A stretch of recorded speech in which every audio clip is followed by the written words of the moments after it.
기도드리겠습니다. 주님을 찬양합니다.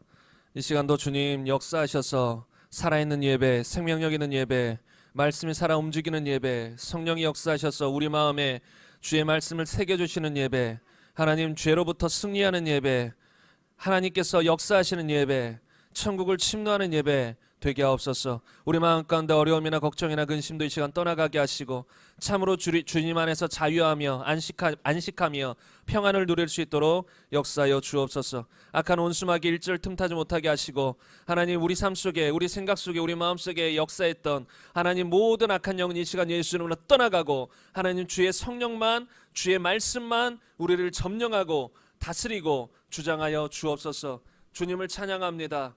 우리의 마음을 또한 드리는 예배 되게 하옵소서. 주님은 중심의 예배를 원하시고 받으시오니 이 시간 우리가 중심으로 주 앞에 나아가게 하여 주옵소서. 예수 그리스도 이름으로 기도드립니다. 아멘. 하나님 말씀 보겠습니다. 갈라디아서 5장 16절부터 23절까지 말씀입니다. 갈라디아서 5장 16절부터 23절까지 말씀 제가 읽도록 하겠습니다. 내가 이르노니 너희는 성령을 따라 행하라. 그리하면 육체의 욕심을 이루지 아니하리라. 육체의 소욕은 성령을 거스르고 성령은 육체를 거스르나니 이 둘이 서로 대적하므로 너희가 원하는 것을 하지 못하게 하려 함이니라.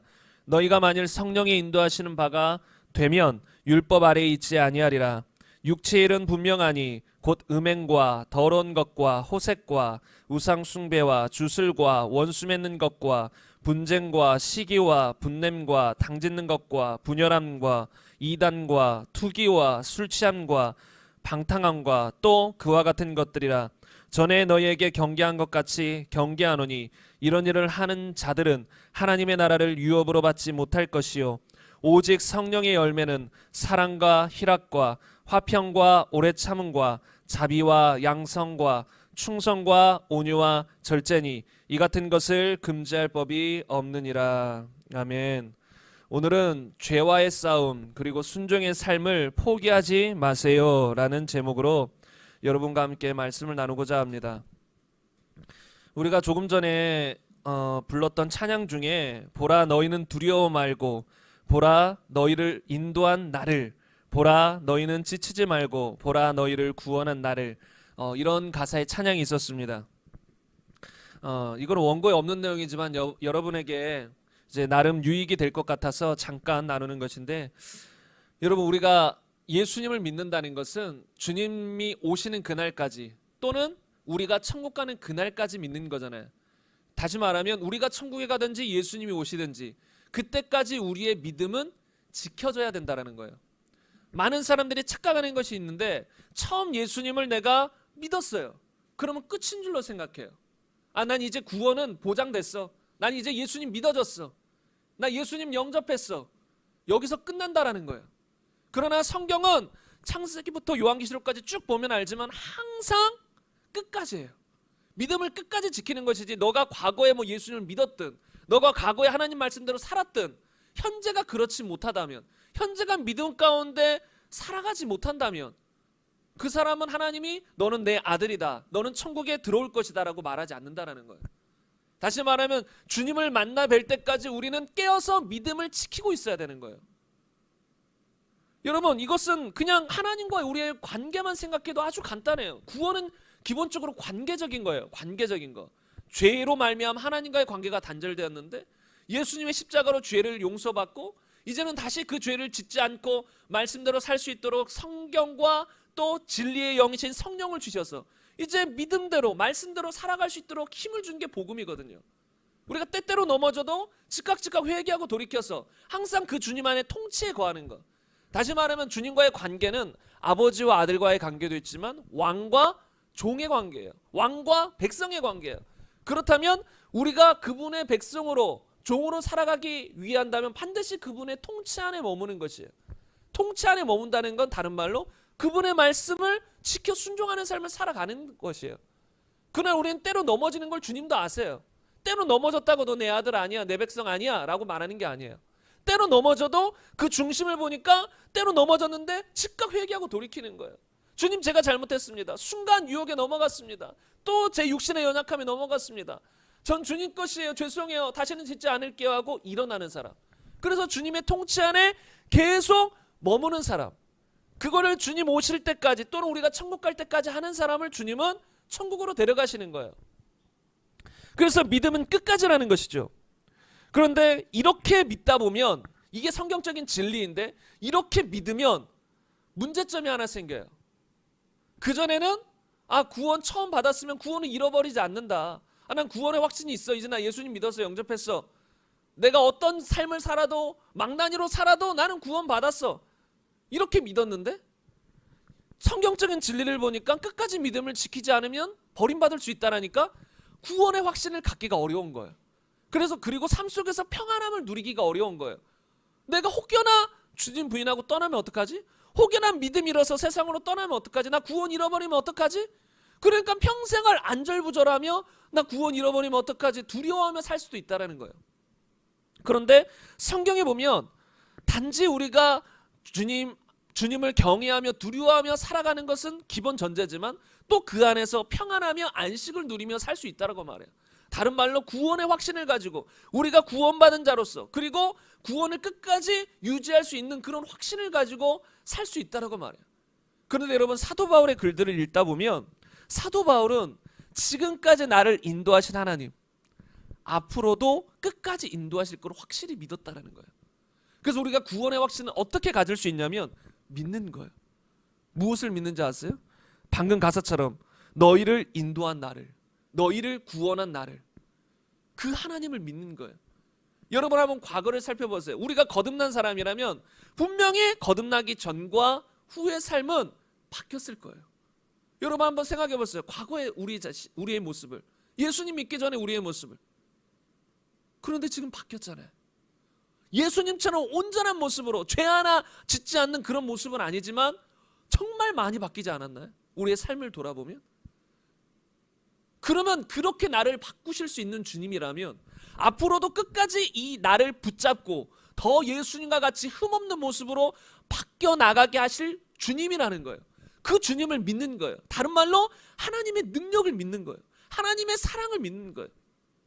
주님은 우리를 절대 놓지 않아요. 우리가 놓기 전까지는. 우리가 놓아도 주님은 놓는 건 아니죠. 다만 그 주님의 통치 안에서 우리가 떠나가는 것이에요. 그럼 우리가 구원의 확신을 어떻게 가질 수 있느냐? 나를 지금까지 인도하신 그 주님을 믿는 거예요. 앞으로도 나를 끝까지 붙드시고 이끌어 나가실 주님을 믿는 거예요. 다시 말하면 그 능력을 믿는 거예요. 여러분 변화될 수 없잖아요. 여러분 세상 사람들 보세요. 아무리 가르치고 그러면 안 된다, 뭐 선하게 살아라 해도 악한 사람 변화되기 어려워요. 일시적으로 변화되는 것 같아도 다시 돌아갑니다. 여러분 감옥에 있는 사람들 나름 감옥에서 이제 뭐 마음도 새롭게 하고 이제 내가 감옥에서 나가면 새로운 삶을 살아야지. 물론 그런 의지를 가지고 새로운 삶을 살아가는 사람도 있겠지만 또 많은 경우는 어떻게 돼요? 돌아가 버려요. 여러분 악인이 의인으로 변하는 방법은 오직 거듭남밖에 없어요. 감옥에서 나와서 새로운 삶을 살았다고 해도 그 중심은 여전히 악할 수밖에 없어요. 주님이 없으니까. 자기가 주인이니까. 또 죄를 지을 수 있는 환경이 만들어지면 어떻게 될까요? 감옥 안에서 결단하고 내가 다시는 나의 부모님을, 나의 가족을 생각해서라도 절대 다시는 범죄하지 않으리라 했지만 그게 몇 년이나 갈까요? 물론 평생 가는 삶이 간혹 있을 수 있어요. 그러나 마귀가 계속해서 유혹하고 죄의 환경을 만들면 분명히 다시 넘어갈 가능성은 충분하다라는 거예요. 우리의 힘만으로는 변화될 수가 없어요. 어느 정도 겉은 치장할 수 있어요. 속까지 변화되는 건 불가능해요. 그러나 예수님이 오셔서 성령을 주시고 우리를 거듭나게 하셨어요. 새로운 본성을 주셨어요. 그래서 우리는 이제 하나님 말씀대로 살아갈 수 있는 존재가 되었어요. 그래서 예수님 믿는 순간부터 갑자기 내 안에서 선하게 살아야 돼, 말씀대로 살아야 돼, 죄를 지으면 안 돼, 이런 마음들이 올라오기 시작하고 죄에 대한 강력한 죄책감이 들기 시작해요. 왜요? 우리 안에 새로운 본성과 성령이 계시기 때문에.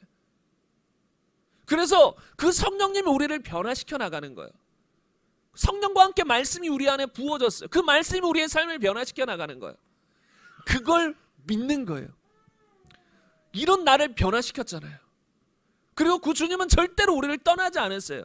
앞으로 끝까지 우리를 인도하실 거예요. 그 능력인 거예요. 그 능력을 딱 믿는다면, 나를 변화시킨 능력을 믿는다면, 아, 나 주님 안에서 평생 구원 잃어버리지 않고 안전하게 살 수 있어라는 어떤 구원의 확신도 가질 수 있고 평안함을 누릴 수 있어요. 다만 주의해야 될 건 일방적이진 않아요. 항상 우리 마음이 그 주님의 능력을 믿고 겸손하다면, 그게 전제예요. 주의 능력을 믿고 겸손히 구한다면 우리는 그 안에서 평안과 구원의 확신을 누리며 안전하게 살 수 있다는 거예요. 우린 자유제가 있기 때문에 우리 스스로 이런 말씀을 모르고 하나님을 두려워할지를 모르고 그냥 난 구원 받았어 하고 내 마음대로 살아가고 믿음에서 떠난다면 그 사람은 구원을 잃어버릴 것이에요. 그러나 그렇지 않다면 우리가 하나님을 두려워하고 경외하며 그 주님의 능력을 믿고 살아간다면 우리의 구원은 안전할 것이에요. 지금까지 인도한 우리를 앞으로도 인도하실 것은 확실하기 때문에. 그래서 이렇게 주님을 믿는다면 우리는 그 안에서 참된 평안과 안식을 누릴 수 있을 것이라고 믿습니다. 그래서 이것은 다음에 구원의 확신이나 이런 부분에 대해서 나눌 때 좀 더 깊이 나눌 것이고요. 오늘은 여러분에게 잠깐 찬양 중에 도움이 될 것 같아서 함께 나눴습니다. 오늘은 죄와의 싸움과 순종의 삶을 포기하지 마세요라는 제목으로 함께 말씀을 나눌 것인데요. 왜냐하면 많은 사람들이 지쳐요. 순종의 삶을 살아가는 것, 죄와 싸우는 것 살아가다가 지쳐요. 근데 우리는 지치면 안 돼요. 때로 지칠 때가 있어도 다시 일어나야 돼요. 지쳐도 포기하면 안 된다는 거예요. 멈추면 안 돼요. 뭐 마라톤 경주하는 사람들이 있잖아요. 그런데 때때로 달리다 보면 중간에 포기하고 싶을 때가 있고 지쳐서 좀 천천히 달릴 때가 있어요. 그러나 멈추면 안 된다는 거예요. 목적지까지 다다를 때까지. 우리의 신앙생활은 마라톤과 같아요. 목적지가 천국이에요. 천국에 다다를 때까지 때로는 우리가 천천히 달릴 때가 있을 수 있어요. 너무 힘들어서. 그럴 때 주님 앞에 너무 힘들어요. 엎이고 천천히 달릴 수도 있어요. 그러나 멈추면 안 된다는 거예요. 주님의 길을 가는 이 믿음의 길을 멈추면 안 된다는 거예요. 멈춘다는 건 뭐예요? 죄와의 싸움을 멈춘다는 거예요. 순종의 삶을 멈춘다는 거예요. 그게 믿음을 멈춘다는 거예요. 다른 말로 믿음을 배반하는 것이에요. 믿음에서 떠나는 것이에요. 여러분, 그냥 교회 다닌다고 믿음을 지키고 있는 게 아니에요. 내가 하나님이 금하신 죄와 싸우지 않는다. 하나님이 명하신 말씀에 순종하려고 하지 않는다. 그럼 벌써 그 사람은 믿음에 떠나 있는 사람이에요. 교회는 다니지만 믿음이 없는 사람이에요. 있었거나 있었다가 없어졌거나 아니면 처음부터 없었거나. 그래서 우리는 이런 이 믿음의 싸움을, 죄와의 싸움을 끝까지 싸워야 될 줄로 믿습니다. 여러분, 오늘이 14일인데요. 내일부터 이제 또 지금 나라에서 방침이 바뀌었잖아요. 뭐 수도권은 2단계, 지방은 뭐 이제 1.5단계. 그러면서 종교도 수도권은 20%, 이 전체 면적의 한 20% 정도, 좌석이 20% 정도 참여할 수 있고 비수도권은 30% 정도 대면 예배를 참석할 수 있다. 이렇게 허용해졌어요. 근데 저는 이런 것들이 참 어쩔 때는 너무 답답하고 화가 나요. 정부에서 그런 것들을 다 통제한다는 것이. 그래서 우리가 근데 이 질병이라는 것, 또 이웃을 사랑한다는 관점에서 우리가 지키는 거예요. 나름 따라주는 거예요. 그런데 정부가 교회에 대해서 이래라 저래라 할 수 있는 것은 없어요. 왜냐하면 교회는 하나님의 법이 우선이에요. 그래서 참 이게 지금 많은 기독교인들 가운데 갈등이 있을 거예요. 정말 한편으로는 너무 화가 나는 거예요. 우리는 하나님 안에 있는데 하나님의 명령이 최우선인데 자꾸 이 정부가 교회에서 어떻게 드려라, 뭐는 하라, 뭐는 하지 마라, 찬송가는 크게 부르지 말고 적게 부르라, 기도도 적게 해라, 모임은 갖지 마라, 모든 세세한 것까지 통제하고 들어간다는 거예요. 근데 질병이라는 특수한 상황을 가지고 치고 들어가니까 교회들이 우선은 따라주는 경우들이 많아요. 왜? 이것이 우리가 또 무조건 정부를 대적하면 안 되거든요. 우리가 이 세상에 있는 정부들도 우리가 하나님 뜻 안에서는 순종해 줄 필요가 있어요. 예수님도 어떤 사람이 세금을 바치지 않느냐 했을 때 가이사의 것은 가이사에게, 하나님의 것은 하나님에게. 그래서 무조건 이 세상 권세를 무시하지는 않았어요. 다만 그 세상 권세가 진리를 치고 들어온다. 그럼 우리는 무조건 대적이에요. 대적이라고 해서 막 치고받고 싸우라는 게 아니에요. 대적이라는 건 철저히 동의하지 않는다는 거예요. 우리는 그 말에 동의할 수 없어요. 우상 숭배에 동의할 수 없잖아요. 동성애 합법화에 동의할 수 없어요.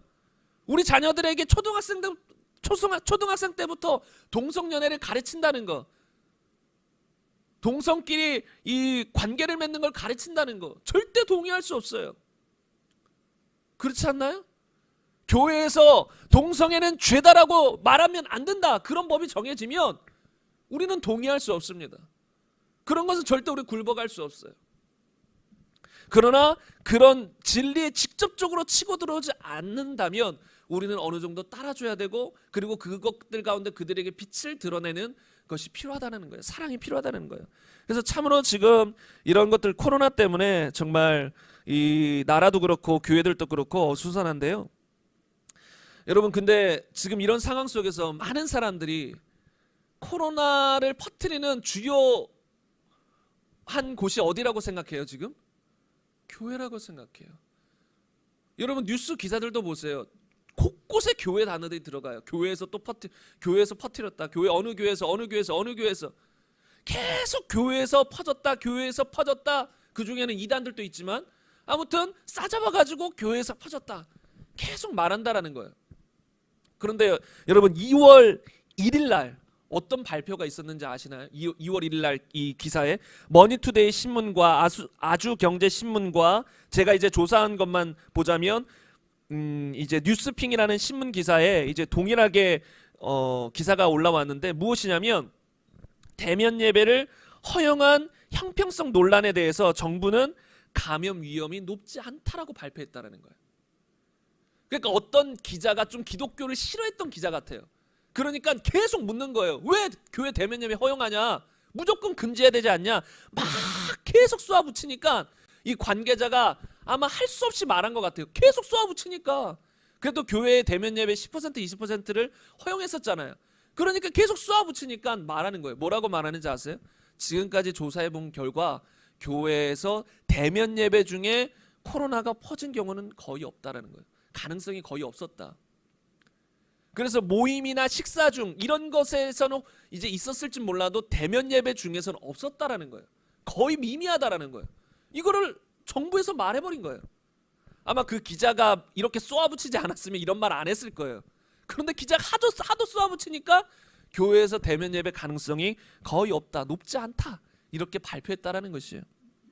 그런데 이런 기사는 좀 대서특별로 이렇게 곳곳에 나오지는 않는 것 같아요. 그냥 이제 이런 건 다 묻혀버리고 또 교회에서 뭐가 감염됐다, 교회에서 뭐 코로나가 퍼진다, 이런 얘기만 자꾸 나오는 것 같은데, 실제로 객관적으로 조사해 봤을 때, 질병 대책본부에서 조사해 봤을 때 교회에서 대면 예배 중에서는 퍼지지 않는다라는 거예요. 거리두기를 잘하고 마스크를 쓰고 우리가 이렇게 밀도를 높지 않게 했는 경우들이 교회들은 많기 때문에 그런 경우는 퍼지지 않는다는 거예요, 거의. 그럼에도 불구하고 지금 많은 사람들은 이제 오해하고 있고 교회를 핍박하고 있죠. 우리가 아셔야 될 건 그 뒤에 마귀가 있어요. 세상에는 마귀가 주름잡고 있기 때문에 자꾸 이런 것들을 통해서 결국은 교회, 더 나아가서 종교, 이것들을 아주 이제 뿌리 뽑으려고 하는 거예요. 근데 종교를 뿌리 뽑으면서 핵심은 기독교예요. 뭐 기독교가 아닌 모든 종교는 그 마귀하고 한 손아귀니까. 그 핵심은 종교라는 것을 뿌리 뽑으면서 핵심은 기독교를 뿌리 뽑으려는 거예요. 기독교를 몰아내고 싶은 거예요. 마귀가 원하는 것이 그것이라는 것이에요. 그런데 제가 이런 말씀을 드리는 이유는 이거와 더불어 믿는 자, 진짜 믿는 자와 믿지 않는 자가 드러나기 시작해요. 교회에 핍박이 있을 때 진짜와 가짜가 드러나거든요. 그냥 안정적일 때 뭐 다들 교회 좋은 것이야 하면 사람들이 많이 교회 와요. 근데 그 안에는 가짜와 진짜가 섞여 있어요. 근데 이런 코로나로 인해서 교회가 뒤흔들어지잖아요. 이럴 때는 진짜와 가짜가 드러나기 시작해요. 물론 완전히 드러나진 않아요. 천국 갈 때, 주님 만날 때 완전히 드러나지만 어느 정도 표면에 드러나요. 여러분, 뉴스나 이런 기사들 댓글 보면 종종 이런 댓글 볼 수 있습니다. 나도 교인인데, 나도 교회 다니는데, 근데 교회들 너무한 거 아니야? 이러니까 내가 교인이면서 교회 다니기 싫어지잖아. 이런 댓글들 종종 여러분들 한번 찾다 보면 이런 유의 댓글들을 종종 보실 수도 있을 것입니다. 교회들 제정신이야? 나도 교인인데 교회들 정말 이해 안 가. 이런 사람들은 제가 생각하기에 99.9 아니요 100% 가짜라고 봐요. 여러분, 저도 분명히 교회들의 잘못들을 인정합니다. 교회들이 잘못한 부분들도 있을 수 있어요. 그러나 저는 철저히 교회 편입니다. 왜요? 교회는 주님의 몸이에요. 교회는 주님이 세우셨어요. 때로 교회 안에 썩어 문드러진 가짜 교회들, 가짜 목사들이 있을지라도 전체적인 교회를 생각했을 때 저는 교회 편이에요. 그 가짜들을 골라내야 되는 것이고 가짜들을 회개하고 변화돼야 되는 것이지, 전체적으로 교회를 싸잡아서 교회들 왜 이래? 저는 그 사람 예수님 믿는다고 보이지가 않아요. 예수님이 말했잖아요. 나는 머리요 교회, 너희는 지체다. 교회는 몸이라는 거예요. 주님의 몸이에요. 근데 몸 전체를 향해서 계속해서 비난하고 정죄하고 교회들 왜 이래 한다는 건 저는 이해할 수 없어요. 진짜 예수님을 믿는 사람이라면. 저는 이런 말 하는데도 눈물이 나요. 속으로 눈물이 난다는 거예요. 주님의 몸이에요. 이때 드러나요. 많은 사람들이. 여러분 마태복음 13장에 보면 그 비유가 있죠. 4가지 씨 뿌리는 비유가 나왔는데 돌밭에 대해서 이렇게 표현하고 있습니다. 돌밭에 뿌려졌다는 것은 말씀을 듣고 즉시 기쁨으로 받되 그 속에 뿌리가 없어 잠시 견디다가 말씀으로 말미암아 환난이나 박해가 일어날 때에 곧 넘어지는 자요. 이 사람은 물론 처음에는 말씀을 듣고 기쁨으로 받은 사람이에요. 어찌 보면 구원을 받았다라고 볼 수 있어요. 근데 이제 두 부류가 있죠. 처음부터 구원을 받지 않고 교회에 종교에 있던 사람과 구원은 받았으나 돌밭과 같은 마음을 가지고 있던 사람. 이런 사람들은 이렇게 교회에 핍박이 올 때 드러나 버려요. 돌밭과 같은 사람들은 예수님 믿어, 나 이제 구원받은 것 같아, 말씀 듣고 기뻐 했는데 핍박이 오면 그냥 떠나버려요. 교회들을 사람들이 욕하기 싫어하면 그거 눈치 보여서 교회 떠나버립니다. 같이 교회를 욕하기 시작합니다. 코로나 같은 게 있을 때 드러난다는 거예요. 그래서 여러분 천국에 가는 사람들은 제가 종종 말씀드리지만 많을까요 적을까요? 적습니다. 여러분 이거는 우리가 인지하고 가야 돼요. 예수님도 그랬어요. 사람들이 물어봤죠. 천국에 가는 사람들이 많습니까? 그래서 주님 뭐라고 말씀하셨죠? 좁은 문으로 들어가길 힘쓰라. 많은 사람들이 들어가기를 힘써도 구하여도 못하는 자들이 있다라는 거예요. 다른 말로 뭐예요? 적다라는 거예요. 기도하는 사람들, 좀 하나님과 교제하는 사람들의 얘기를 들어보면 종종 이런 얘기를 해요. 20% 정도만 구원받을 것이다. 정확한 퍼센티지는 몰라요. 그리고 퍼센티지는 계속 떨어질 수 있어요. 왜요? 세상이 더 악해지면. 더 악해질수록 퍼센티지는 더 떨어져요. 근데 그 20%가 뭔지 알아요? 전 인류의 20%가 아니에요. 교회에 다니는 성도들 중에 20% 정도만 구원받을 것이다. 이 사후 체험을 하거나 어떤 영적인 체험을 하는 사람들이 종종 이런 얘기를 하더라고요. 그 100% 믿을 건 안 되지만 그래도 상당히 일리가 있어요. 여러분 지금 수많은 대형 교회들이 있고 수많은 개척 교회들부터 중형 교회들까지 이 나라에 너무 많아요. 근데 그들이 전부 제대로 예수님을 믿고 세상의 소금과 빛을 나타냈다면 교회는 이렇게 욕먹지 않아요. 교회들 가운데 이렇게 여러 가지 문제들이 터지지 않아요. 다른 말로 교회 안에 가짜들이, 아니면 처음에는 진짜였으나 믿음을 배반하고 떠난 사람들이 수없이 많이 존재한다는 거예요. 제가 들으면 목사님들부터 가짜들이 너무 많아요. 훌륭한 분들, 제가 존경하는 분들도 많이 있지만 가짜들도 너무 많아요. 돈 추구하는 목사들 수두룩합니다. 어떤 내가 무슨 회장 되려고, 무슨 총회장 되려고 돈 쓰는 사람들도 있어요. 그게 뭐 몇백만 원 이 정도 수준이 아니에요. 몇천 아니면 몇억까지도 가요. 그런 걸 로비하는 거예요. 쓰는 거예요. 그래서 회장, 총회장 한번 돼보겠다고. 그리고 자신과 맞지 않는 사람들을 찍어 눌러버려요. 그리고 여러분 이단 대책위원회라고 이런 사람들이 있어요. 훌륭한 분들도 있겠지요. 그러나 여러분 이단 대책 뭐 이단 감별사 이런 사람들 주의해야 돼요. 그 사람들 돈 받고 움직이는 사람들 많아요. 실제예요. 전 다 들어서 알고 다 알기 때문에 돈 받고 움직여요. 다시 말하면 어떤 교회 약간 뭐 이단 시비가 붙었어요. 막 성령의 역사는 보통 이단 시비 붙거든요. 왜냐하면 곳곳에서 사람들이 몰려가면 막 다른 목회자들을 시기하고 이러다 보면 조금이라도 뭐 잘못한 거 있으면 트집 잡아서 이단으로 몰려가는 게 이 썩어 문드러진 현실이에요. 아닌 분들도 많이 있겠지만, 그런데 이단 뭐 대책위원회에 대한 이단 감별사 이런 사람들은 거기 가서 뭐라고 하는지 아세요? 은근히 돈을 요구해요. 그래서 어느 정도 주면 풀어주는 거예요. 내가 보호해주겠다. 근데 참 말이 안 되지 않아요? 거기가 이단이 아니면 이단이 아니라고 말해야 되는 것이고 이단이면 이단이라고 말해야 되는 것이지 왜 돈을 받고 풀어주냐는 거예요. 근데 이런 얘기를 제가 한두 번 들은 게 아니에요. 실제적으로 이렇게 엄청나게 많이 타락했다는 거예요. 그런데 잘 보세요. 목사들이 이렇게 많이 타락했다면 그 밑에 성도들은 제대로 서 있는 사람들이 있을까요? 많이 없을 수 있어요. 예수님은 경고하셨잖아요. 소경이 소경을 인도하면 인도한 소경만 구덩이에 빠진다가 아니에요. 둘 다 구덩이에 빠진다라는 거예요. 둘 다. 초반부터 지금 계속 제가 막 눈물이 나는 어떤 그런 주님의 안타까움이 있는 것 같아요. 둘 다 구덩이에 빠져요. 이게 지금 현실이에요. 둘 다 구덩이에 빠진다는 거예요. 그래서 교회는 이 세상 그 어떤 선택보다도 중요한 게 교회 선택이에요. 정말 중요한 선택이 교회 선택인 거예요. 어떤 교회를 가느냐, 그게 우리의 이 땅에서의 삶뿐만 아니라 영원한 삶까지 좌지우지해버리는 거예요. 좋은 학교를 가면 이 땅에서 뭐 조금 더 잘 살고 명예롭게 살고 그 정도뿐이에요. 그리고 좋은 친구들, 아니면 좋은 배우자, 좋은 가족, 그것도 다 이 땅에서 어느 정도 잘 살고 그 정도 수준인 경우가 많아요. 그러나 교회는 영원히 결정되는 거예요. 나의 영원한 삶이 좌지우지되는 거예요. 간단한 게 아니에요. 예수님 분명히 경고하셨잖아요. 둘 다 구덩이에 빠진다. 그냥 인도한 소경, 인도한 목회자만 구덩이에 빠지는 게 아니다. 그 밑에 따라다녔던 너희들도 다 구덩이에 빠진다. 그래서 조심하라는 것입니다. 다른 말로 구원받은 사람이 극히 적을 수 있다. 그러므로 우리가 깨어 있어야 된다는 거예요. 그래서 제가 이 시간 그것들에 대해서 여러분에게 조금 더 이해를 돕기 위해서 천국 가는 한 부류의 사람과 지옥 가는 네 부류의 사람에 대해서 여러분과 함께 잠깐 나누기를 원해요. 여러분, 보통 지옥은 누가 갈까요? 제가 글씨가 그렇게 예쁘지가 않습니다.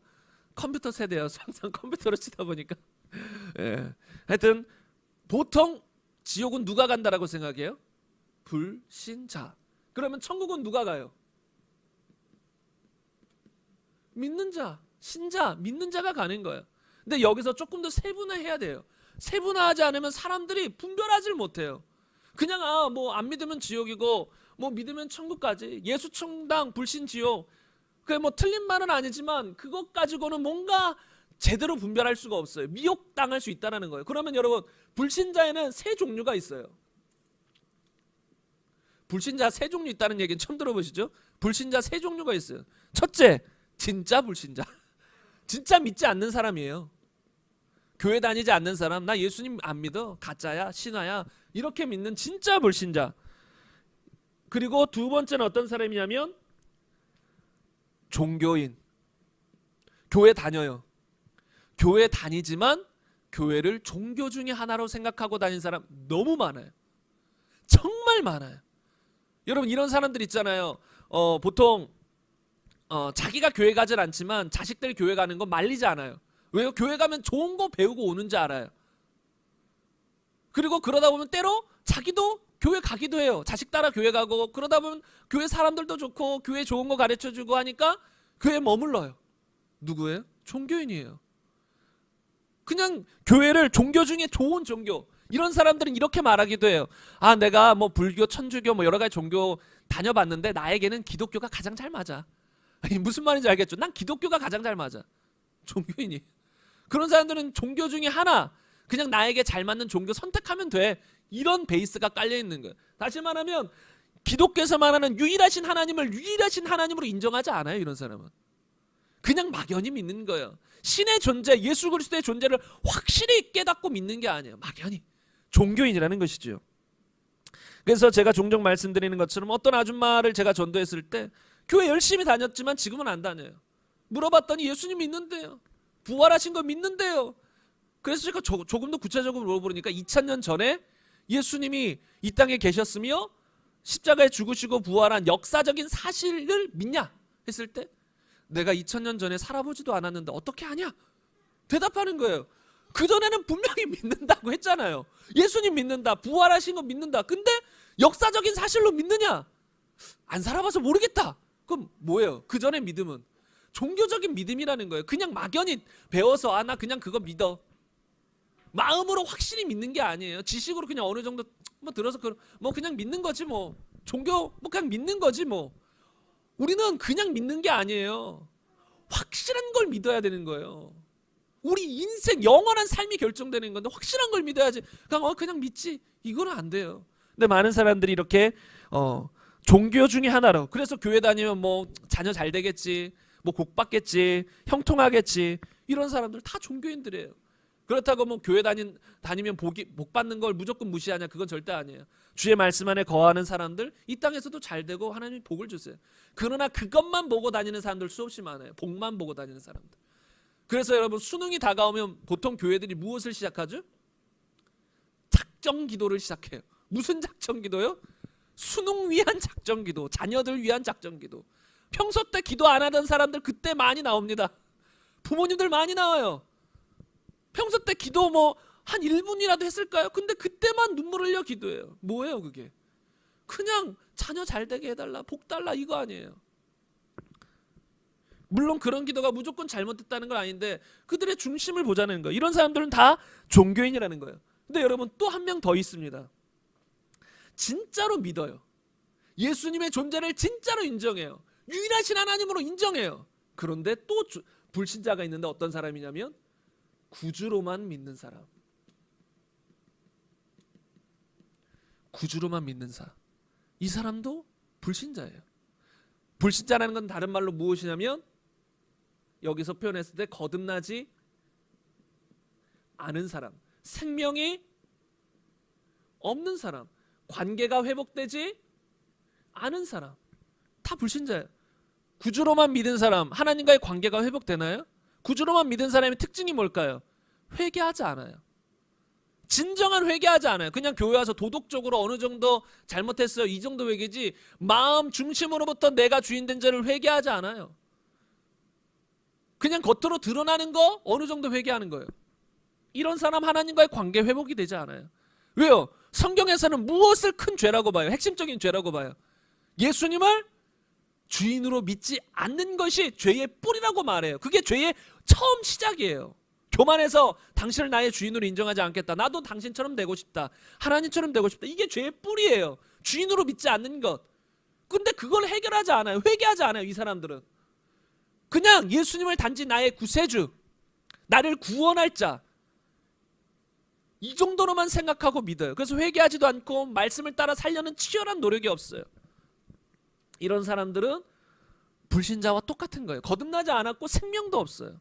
그래서 우리는 이 불신자의 종류는 불신자, 진짜 불신자, 종교인, 구주로만 믿는 자. 진짜 믿긴 하지만 진짜 예수님 나의 주인이, 나의 하나님이라고 믿어요. 그러나 구주로만 믿는 거예요. 이런 사람들이 다 종교인이라는 거예요. 그럼 믿는 자는 두 종류로 좀 분류했으면 좋겠어요. 무엇이냐면 먼저 설명하기에, 믿는 자는, 여기서 말하는 구원받은 믿는 자는 어떤 믿는 자예요? 예수님을 구주와 주인으로 믿는 자. 예수님을 나의 구주일 뿐만 아니라 나의 주인으로 믿는 거예요. 다시 말하면 이런 사람은 철저히 회개한 사람이에요.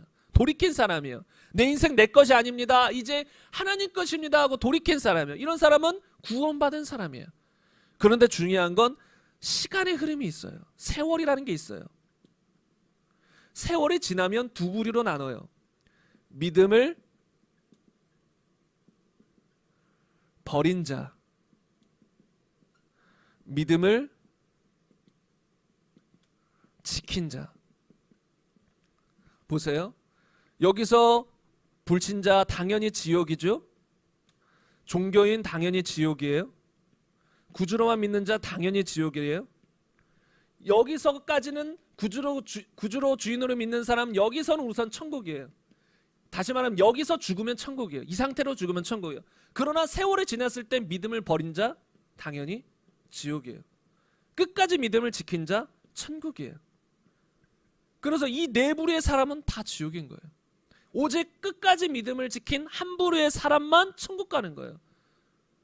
이것을 우리가 명확하게 알아야 신앙생활이 무엇인가, 어떻게 신앙생활을 할까, 이게 잡히는 거예요. 그런데 많은 사람들은, 어떤 사람들은 여기까지만 또 알기도 해요. 그것도 감사해요. 그런데 끝까지 믿음을 지켜야 한다는 것을 제대로 인식하지 않아요. 그래서 중간에 세상으로 가는 사람들도 종종 있어요. 진짜 뜨겁게 믿었어요. 정말 예수님을 구주와 주인으로 뜨겁게 믿었어요. 정말 예수님을 사랑했어요. 그러나 믿음을 끝까지 지켜야 한다는 걸 제대로 인지하지 못했어요. 그러다 보니 기도하지 않고 말씀 보지 않고 세상의 것들을 즐기다가 결국은 세상으로 가버리는, 믿음을 버려버리는 이런 경우도 생긴다라는 거예요. 여기서 한번 함께 생각해 봐야 될 건, 여러분, 여기서 어떤 사람들이 이제 그냥 아무것도 하지 않아도, 끝까지 믿음을 지키지 않아도 그냥 믿으면 무조건 천국 아니냐, 우리가 뭐 어떻게 행했느냐 그거 상관없지 않느냐, 믿으면 무조건 천국이지 않느냐라고 말하면서 어떤 예화를 드냐면, 그 예수님과 함께 십자가에 못 박혔던 우편강도 좌편강도 이야기를 들어요. 그때 그 중에 한 강도는 어떻게 했나요? 회개하고 예수님 앞에 당신의 나라에 가실 때에 나를 기억하소서. 그래서 예수님이 오늘 밤 너가 나와 함께 있으리라, 오늘 너가 나와 함께 낙원에 있으리라 그랬잖아요. 그럼 그 사람은 한 게 있어요, 없어요? 아무것도 없어요. 그냥 믿기만 했는데 천국이라는 거예요. 그래서 사람들이 그냥 뭐 아무것도 한 거 없어도 천국이다, 이렇게 너무나도 단순하게 생각해요. 그러나 여러분, 그 강도가 어떻게 생각했는지 아세요? 강도에 대해서 한번 이것을 한번 말씀 구절들을 살펴봤으면 좋겠어요. 마태복음 27장 38절 44절 보면 이렇게 나와 있습니다. 이때에 예수와 함께 강도들이 십자가에 못 박히니 하나는 우편에 하나는 좌편에 있더라. 함께 십자가에 못 박힌 강도들도 이와 같이 욕하더라. 강도 둘 다 어떻게 했다는 거예요? 예수님을 욕했어요. 마가복음에도 동일하게 나옵니다. 강도들을 예수와 함께 십자가에 못 박으니 하나는 그의 우편에 하나는 좌편에 있더라. 그리고 32절 보면 이스라엘의 왕 그리스도가 지금 십자가에 내려와 우리가 보고 믿게 할지어다 하며 함께 십자가에 못 박힌 자들 강도 두 명도 예수를 욕하더라. 그러면 이들은 처음에 둘 다 예수님을 비난하고 욕한 사람이라는 거예요. 이해가시죠? 십자가에 못 박힐 때까지, 못 박혀서 그리고 어느 순간까지는 둘 다 예수님을 비난하고 조랑어가 욕했어요. 그런데 누가복음에는, 이 마태 마가복음에는 기록되어 있지 않는 한 행악자가, 한 사형수가 회개한 것에 대해서 기록하고 있어요. 여기서 보세요. 또 다른 두 행악자도 사형을 받게 되어 예수와 함께 끌려가니라. 해골이라는 곳에 이르러 거기서 예수를 십자가에 못 박고 두 행악자도 그렇게 하니 하나는 우편에 하나는 좌편에 있더라. 여기서 둘 다 못 박힌 다음에 둘 다 욕했어요. 먼저 예수님을 비난한 상태예요. 그런데 예수님이 이런 말씀을 하는 걸 들었을 거예요. 34절 보세요. 이에 예수께서 이르시되 아버지여 저들을 사하여 주옵소서, 자기들이 하는 것을 알지 못함이니이다 하시더라. 아마 그 우편 강도 좌편 강도도 이 기도를 들었을 거예요. 그런데 여러분, 분명히 둘 다 예수님을 욕했어요. 그런데 예수님이 갑자기 동일하게 그들을 향해서 비난하는 게 일반적이잖아요. 사람이라면 누군가가 나 죄도 없는데 막 비난하고 욕하면 대받아 쳐주는 게 기본이에요. 보통 육적으로는 다 그래요. 그런데 예수님은 아버지 저들을 용서해 줬어요. 나를 십자가에 못 박은, 나를 지금 조롱하고 있는, 나를 책짓질한 저 사람들을 용서해 주세요. 사해 주세요. 자기들이 하는 것을 몰라서 그래요. 이 말을 했을 때, 이 기도를 했을 때 아마 그 강도 중에 한 명은 마음에 찔림을 받았을 것 같아요. 왜 찔림을 받았고 왜 바뀌었는지는 몰라요. 그러나 아마 이 기도를 듣고 바뀌지 않았을까, 그냥 추측하는 것이죠. 그래서 이런 기도가 있은 후에 이 40절 보겠습니다. 40절에 보면, 이 39절부터 보면 달린 행악자 중 하나는 비방하여 이르되 내가 그리스도가 아니냐 너와 우리를 구원하라 하되. 한 명은 이렇게 했어요. 예수님을 여전히 비방했어요. 그러나 40절에 보면 하나는 그 사람을 꾸짖어 이르되 네가 동일한 정죄를 받고도 하나님을 두려워하지 아니하느냐. 바뀌었죠. 분명히 처음에는 둘 다 예수님을 욕했어요. 그러나 어느 순간 한 명은 여전히 욕하지만 한 명은 바뀌었어요. 네가 동일한 정죄를 받고서도 하나님을 두려워하지 아니하느냐. 이게 뭐예요? 이 사람은 지금 하나님을 두려워하는 마음을 갖게 되었다는 거예요. 그러면서 우리는 우리가 행한 일에 상당한 보응을 받는 것이니 이에 당연하거니와 이 사람이 행한 것은 옳지 않은 것이 없느니라. 조금 전에는 계속 예수를 비난했던 사람이 갑자기 말이 바뀐 거예요. 무엇이 일어났을까요? 마음이 변화된 거예요. 마음에 회개하는 마음이 일어났다는 것이죠. 그리고 스스로 인정해요. 우리가 행한 것은 상당한 보응을 받는 것이다. 우리가 행한 일에 합당한, 그만큼 자신이 잘못했다는 걸 인정한 거예요. 그러면서 예수님은 전혀 잘못한 것이 없다. 그러면서 이렇게 말합니다. 이르되 예수여 당신의 나라에 임하실 때에 나를 기억하소서. 지금까지 예수를 비난했던 사람이 갑자기 예수님은 잘못한 것이 없다라고 말할 뿐만 아니라 당신의 나라에 무엇을 생각한다는 거예요? 예수님을 향해서 예수님은 왕이시며 예수님은 나라가 있으신 분이다. 아마 이 행악자들, 이 강도들도 예수님에 대한 소문을 들었을까요? 안 들었을까요? 당연히 들었을 거예요. 당연히 예수님이 어떤 가르침을 했는지 들어본 적이 있을 거예요. 그래도 예수를 믿지 않았어요. 그래도 예수를 비난하다가 갑자기 한 행악자가 회개하고 돌이킨 거예요. 그러면서 당신의 나라에 임하실 때에 나를 기억하소서. 뭐예요? 예수님을 나라가 있으신 왕으로 인정하고 있다는 거예요. 주인으로 믿고 있다는 거예요. 그러면 잘 보세요. 이 사람이 만약에 죽지 않고 살았다면 삶이 변했을까요? 안 변했을까요? 당연히 변하지요. 자신은 죽을 죄인인 걸 깨달았어요. 그리고 예수님은 흠이 없으신 분인 것을 알았어요. 그리고 예수님은 왕이시고 그분의 나라가 있다는 걸 알았어요. 천국에 있다는 걸 알았어요. 그러면 이 사람은 살아났다면 반드시 주님을 위해 살아갔을 거라는 거예요. 그러니까 이 사람이 행함이 없어도 무조건 천국 간다라고 이 사람을 들이대고 말하면 안 되는 거예요. 이 사람은 살았다면 반드시 행함이 나타났을 거예요. 근데 행함이 나타날 시간이 없어요. 시간이 없었잖아요. 다만 입술의 고백에 행함이 나타난 거죠. 주님 당신의 나라에 가실 때 날 기억해 주소서. 입술의 고백이 바뀌었어요? 안 바뀌었어요? 바뀌었어요. 그래서 사람은 마음으로 믿어 의에 이르고 입으로 시인하여 구원에 이른다. 입으로 시인한 것은 벌써 마음으로 믿었다라는 것이고 이 중심이 바뀌었다라는 거, 회개가 일어났다라는 거예요. 그래서 이 사람은 구원받을 수 있었다라는 거예요. 그래서 이런 사람, 처음 예수님을 구주와 주인으로 믿을 때 이때 죽으면 이 강도처럼 이때 죽었잖아요. 이 사람은 믿자마자 거의 몇 시간 만에 죽었잖아요. 이때 죽으면 천국이죠. 믿는 상태니까. 그러나 우리에게는 세월이라는 것이 남아있어요. 그러니까 세월이 지나감에 따라 믿음을 버린 자와 지키는 자가 나눠진다는 거예요. 이것을 인식하고 살아가는 것이 너무나 중요해요. 제가 며칠 전에 어떤 하나님의 사람과 대화를 하는데 더 깊이 깨달아지는 것들이 있었어요. 무엇이냐면 미혹에 대해서. 저도 지금 한국교회나 전세계교회의 구원론이나 잘못된 어떤 것들, 이런 미혹에 대해서 여러 번 말씀드렸고 알고 있어요. 그런데 조금 더 깊이 정확하게 깨달아지더라고요. 단지 구주와 주인으로 외치지 않는 그것도 미혹된 거예요. 그런데 끝까지 믿음을 지킬 수 있도록 교회에서 계속해서 말씀을 전하지 않는 것도 미혹이다.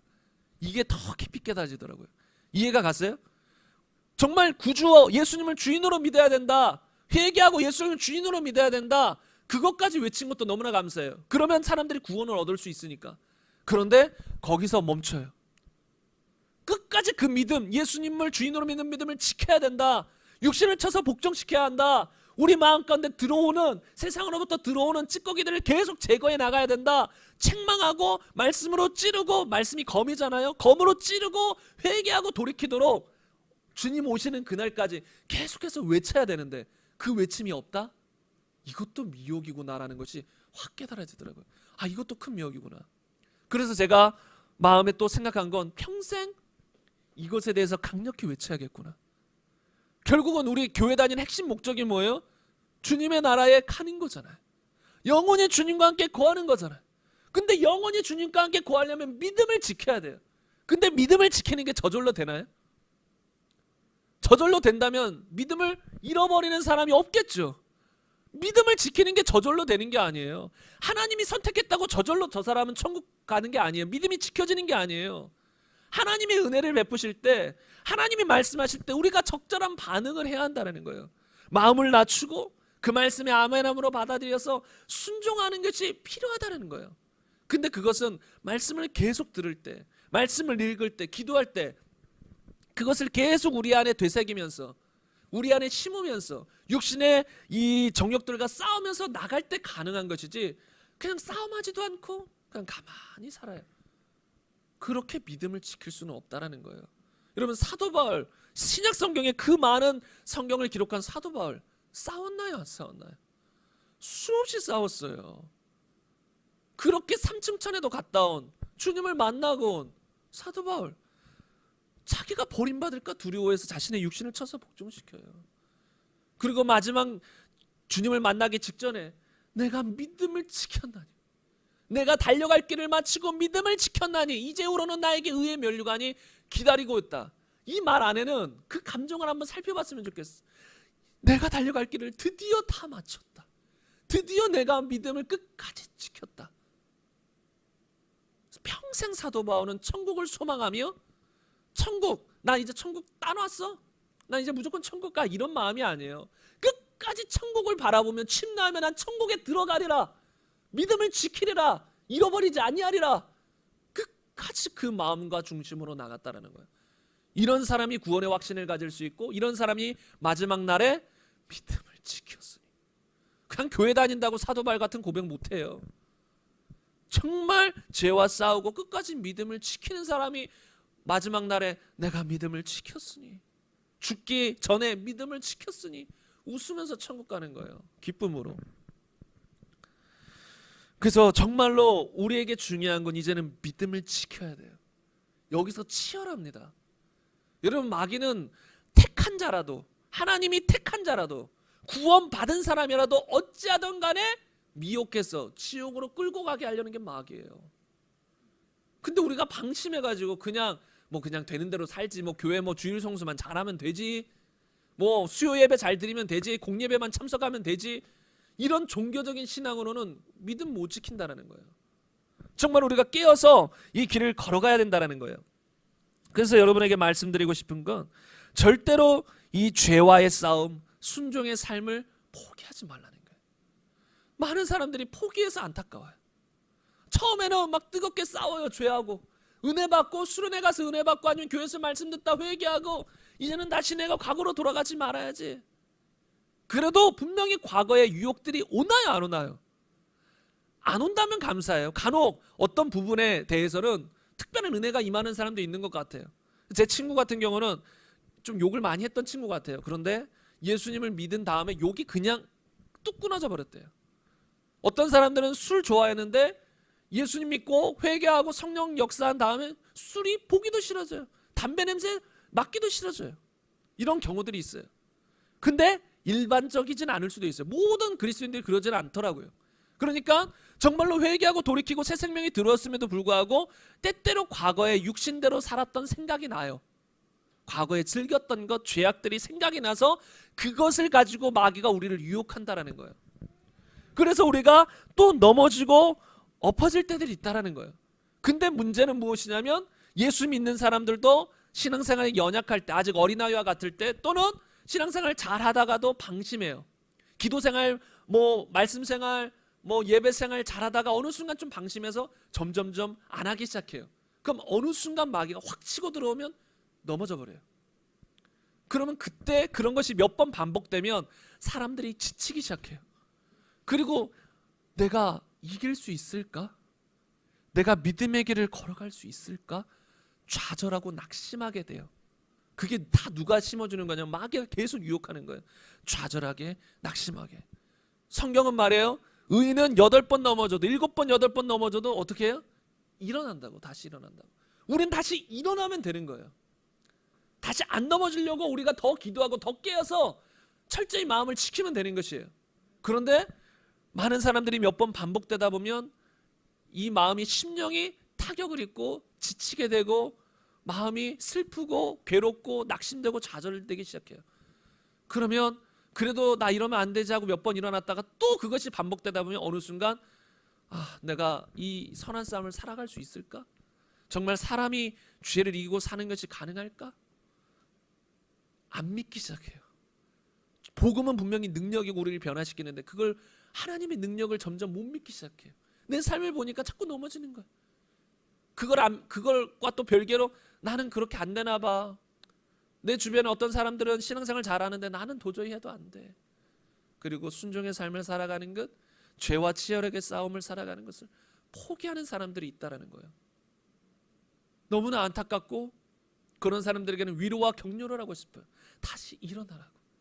예수님의 그 능력, 말씀의 능력을 붙들고 일어나면 된다고. 일어날 수 있다고. 우린 승리할 수 있다고 격려를 하고 싶어요. 또 한편으로 방금의 이 말씀으로 경고도 드리고 싶어요. 만약에 당신이 그 싸움을 멈춘다면, 순종의 삶을 살아가는 것을 멈춘다면 믿음을 버린 자가 됩니다. 그러면 결국은 지옥 갑니다. 여러분, 근데 한번 잘 생각해 보세요.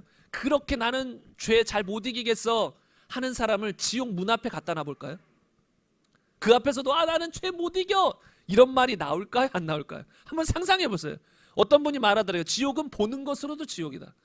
들어가지 않아도 그 앞에서 보는 것만 해도 너무 끔찍해서 지옥의 고통이 그대로 느껴질 정도로 끔찍하다라는 거예요. 근데 그 문 앞에서 지옥을 봤어요.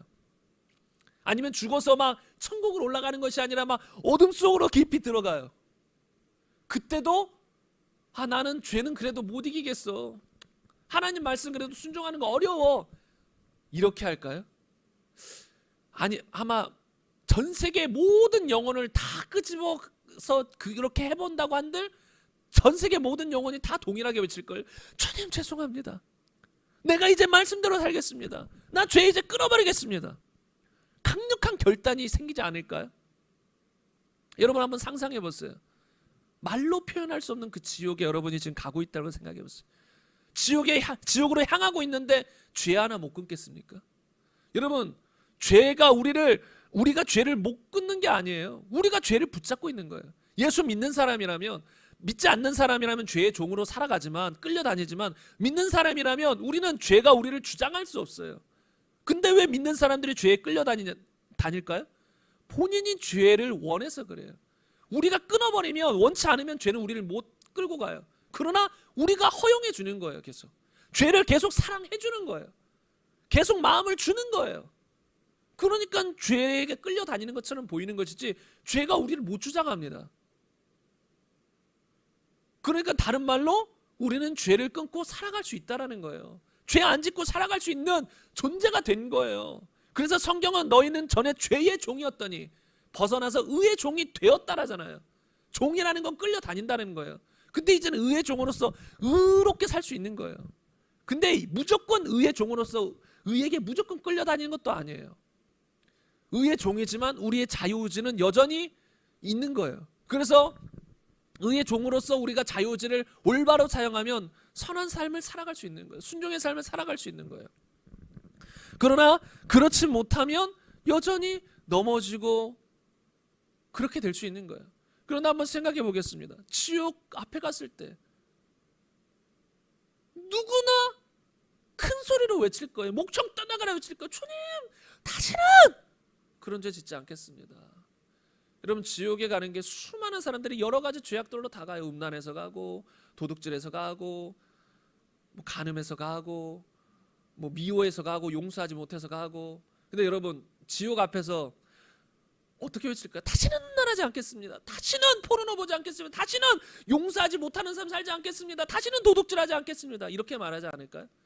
지옥 문 앞인데도 이 죄는 그래도 주님 포기하기 힘들어요. 해봤는데 안 돼요. 이렇게 말하는 사람 없다라는 거예요. 다시 말하면 우리는 죄를 이기고 살아갈 수 있어요. 믿는 사람이고 거듭난 사람이라면. 그래서 여러분, 포기하지 마시기 바랍니다. 만약에 여러분 어떤 사람이 전쟁에 나갔는데 승산이 1%도 없다. 그러면 싸워야 되나요? 아니면 화친을 청하던가 포기해야 될까요? 화친을 청하던가 포기해야죠. 전쟁 나면 더 많은 사람들이 죽을 텐데. 1%라도 가능성이 있으면 혹시 모르겠어요. 어떤 사람들은 그래도 우리 자존심이 있지. 저 족국에 우리 끌려갈 수 없습니다. 죽더라도 싸우겠습니다. 이런 사람들이 있을 수 있죠. 자존심 있고 그런 사람들, 지조가 있는 사람들, 그런 사람이 있을 수 있어요. 그런데 1%의 가능성도 없다면 그 말도 허망된 거예요. 싸워봤자 그냥 다 죽는 것인데 1%의 가망도 없다면. 여러분, 신앙생활도 마찬가지예요. 죄와의 싸움 1%의 가망성도 없다면 당연히 싸울 필요가 없어요. 왜요? 싸워봤자 질 건데. 싸워봤자 져서 믿음 저버려서 지옥 갈 건데 왜 싸워요? 어차피 질 건데. 근데 성경은 죄와 싸워 승리할 수 있다고 말해요. 그리고 성경에서는 그리스도인들을 향해서 계속 말하는 건 이긴 자라고 말, 이기는 자, 승리하는 자라고 표현해요. 다시 말하면 세상을 이기는 것이 무엇이냐? 믿는 자들의 믿음이 아니냐? 그리스도인들의 믿음이 아니냐? 우리의 믿음이 세상을 이기게 한다는 거예요. 믿는 자는 세상을 이긴다는 거예요. 세상에 있는 것은 육체의 정욕과 안목의 정욕, 이생의 자랑이니 그런 모든 것들을 이길 수 있는 게 뭐예요? 믿음이라는 거예요. 믿는 자가 세상을 이기는 거예요. 그래서 여러분, 우리는 세상을 이길 수 있다는 것이에요. 그래서 우리는 복음을 붙들고 정말 우리 뒤에 배수의 진을 쳤으면 좋겠어요. 우린 뒤로 물러갈 곳이 없다. 뒤로 물러가면 뭐예요? 지옥이에요. 우리는 뒤로 물러가면 믿음을 접어요. 그럼 지옥밖에 없어요. 그래서 뒤에 강이나 바다를 친 것처럼 우리는 앞으로 나가는 것밖에 없어요. 믿음으로 선한 싸움을 싸워 전진해야 된다는 거예요. 그래서 오늘 본문 말씀처럼 내가 이르노니 너희는 성령을 따라 행하라. 그리하면 육체의 욕심을 이루지 아니하리라. 치열하게 싸워야 된다는 거예요. 성령을 따라 행하도록 우리는 싸워야 될 줄로 믿습니다. 그래서 여러분이 아셔야 될 건 제가 잠깐 말씀드렸지만 천국에 가는 사람들은 지극히 적다. 그것이 누가복음 13장, 마태복음 7장 이하에 쭉 나와 있다는 것이에요.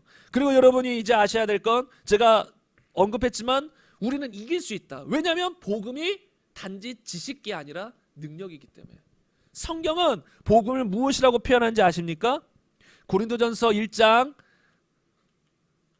18절 한번 보겠습니다. 십자가의 도가 멸망하는 자들에게는 미련한 것이요 구원을 받는 우리에게는 하나님의 능력이라. 단지 구원, 이 복음은 십자가는 그냥 단지 어떤 지식 정도가 아니에요. 구원을 받는 우리에게는 하나님의 능력이다. 로마서 1장 16절에도 내가 복음을 부끄러워하지 아니하노니 이 복음은 모든 믿는 자에게 구원을 주시는 하나님의 능력이 됨이라. 먼저는 유대인에게요 그리고 헬라인에게로다. 여기서도 복음은 모든 믿는 자에게 구원을 주시는 하나님의 능력이라. 능력이 있다라는 거예요. 복음에는 힘이 있다라는 거예요. 그래서 성경의 히브리서 말씀 보면 하나님의 말씀은 살았고 살아있어요. 운동력이 있어. 움직여요. 가만히 힘없이 글자가 아니에요. 말씀 안에는 하나님의 힘이 있다는 거. 하나님이 생명을 불어넣는 힘이 있어요. 능력이 있어요. 그래서 그 말씀은 믿는 사람을 변화시켜요. 그냥 지식적으로 동의하는 정도로 뭐 종교인 만드는 게 아니라 삶을 바꿔버리는 게 복음인 거예요. 그래서 요한복음 8장 31절 이하에 보면 예수님께서 자기를 믿은 유대인들, 지식적으로 이들은 동의했을 거예요. 예수님을 믿었어요. 그런데 그들을 향해서 이렇게 말합니다. 진리를 알지니 진리가 너희를 자유롭게 하리라. 이 사람들은 아직 자유롭지 못하다는 거예요. 어디에서 자유롭지 못한가요? 34절 보면 예수께서 대답하시되 진실로 진실로 너희에게 이르노니 죄를 범하는 자마다 죄의 종이라. 이거는 죄를 우리가 실수로 한 번 범하는 게 아니에요. 죄를 지속적으로 범하는 이 현재 상태인 거예요. 이제 우리가 한국말로 하면 어떤 시제들이 애매한데 원어로 보면 현재 진행형이면 습관이나 지속적인 걸 말해요. 그러니까 습관 또는 지속적으로 이 죄를 범하는 사람들, 죄의 종이라는 거예요. 우리가 거듭나서 의의 종이 됐음에도 때때로 넘어지는 그것을 말하는 게 아니라 지속적으로 죄 가운데 거해 살아가는 사람들, 죄의 종이라는 거예요. 그럼 그 유대인들은 예수를 믿었지만 여전히 고의적이고 습관적으로 죄 가운데 머물며 살아갔다라는 거예요. 그럼 그들을 향해서 예수님은 종은 영원히 집에 거하지 못한다. 죄의 종은. 아들은 영원히 거한다. 그러므로 아들이 너희를 자유롭게 하면 너희가 참으로 자유로우리라. 아들, 진리가 자유롭게 할 수 있다라는 거예요. 그러니까 복음, 진리가 우리를 어디서부터 자유롭게 해요? 죄로부터 자유롭게 하는 거예요. 단지 죄 용서만 해주는 게 아니에요. 복음은. 복음의 핵심 축 중에 하나는 죄 용서예요. 십자가예요. 그러나 다른 한 축은 뭐예요? 그 죄의 세력으로부터 벗어나서 의인으로서 의롭게 살아갈 수 있는 힘을 공급해 주는 게 복음인 것이에요. 그래서 우리는 이제 복음이 능력이라는 걸 아셔야 되는 거예요. 여러분도 공감이 될 만한 한 가지 이야기가 있습니다. 아이언사이드라는 어떤 전도자가 있었는데요. 이 훌륭한 전도자가 어떤 설교를 하고 있었어요. 근데 설교를 하고 있었는데 어떤 한 신사가 있었어요.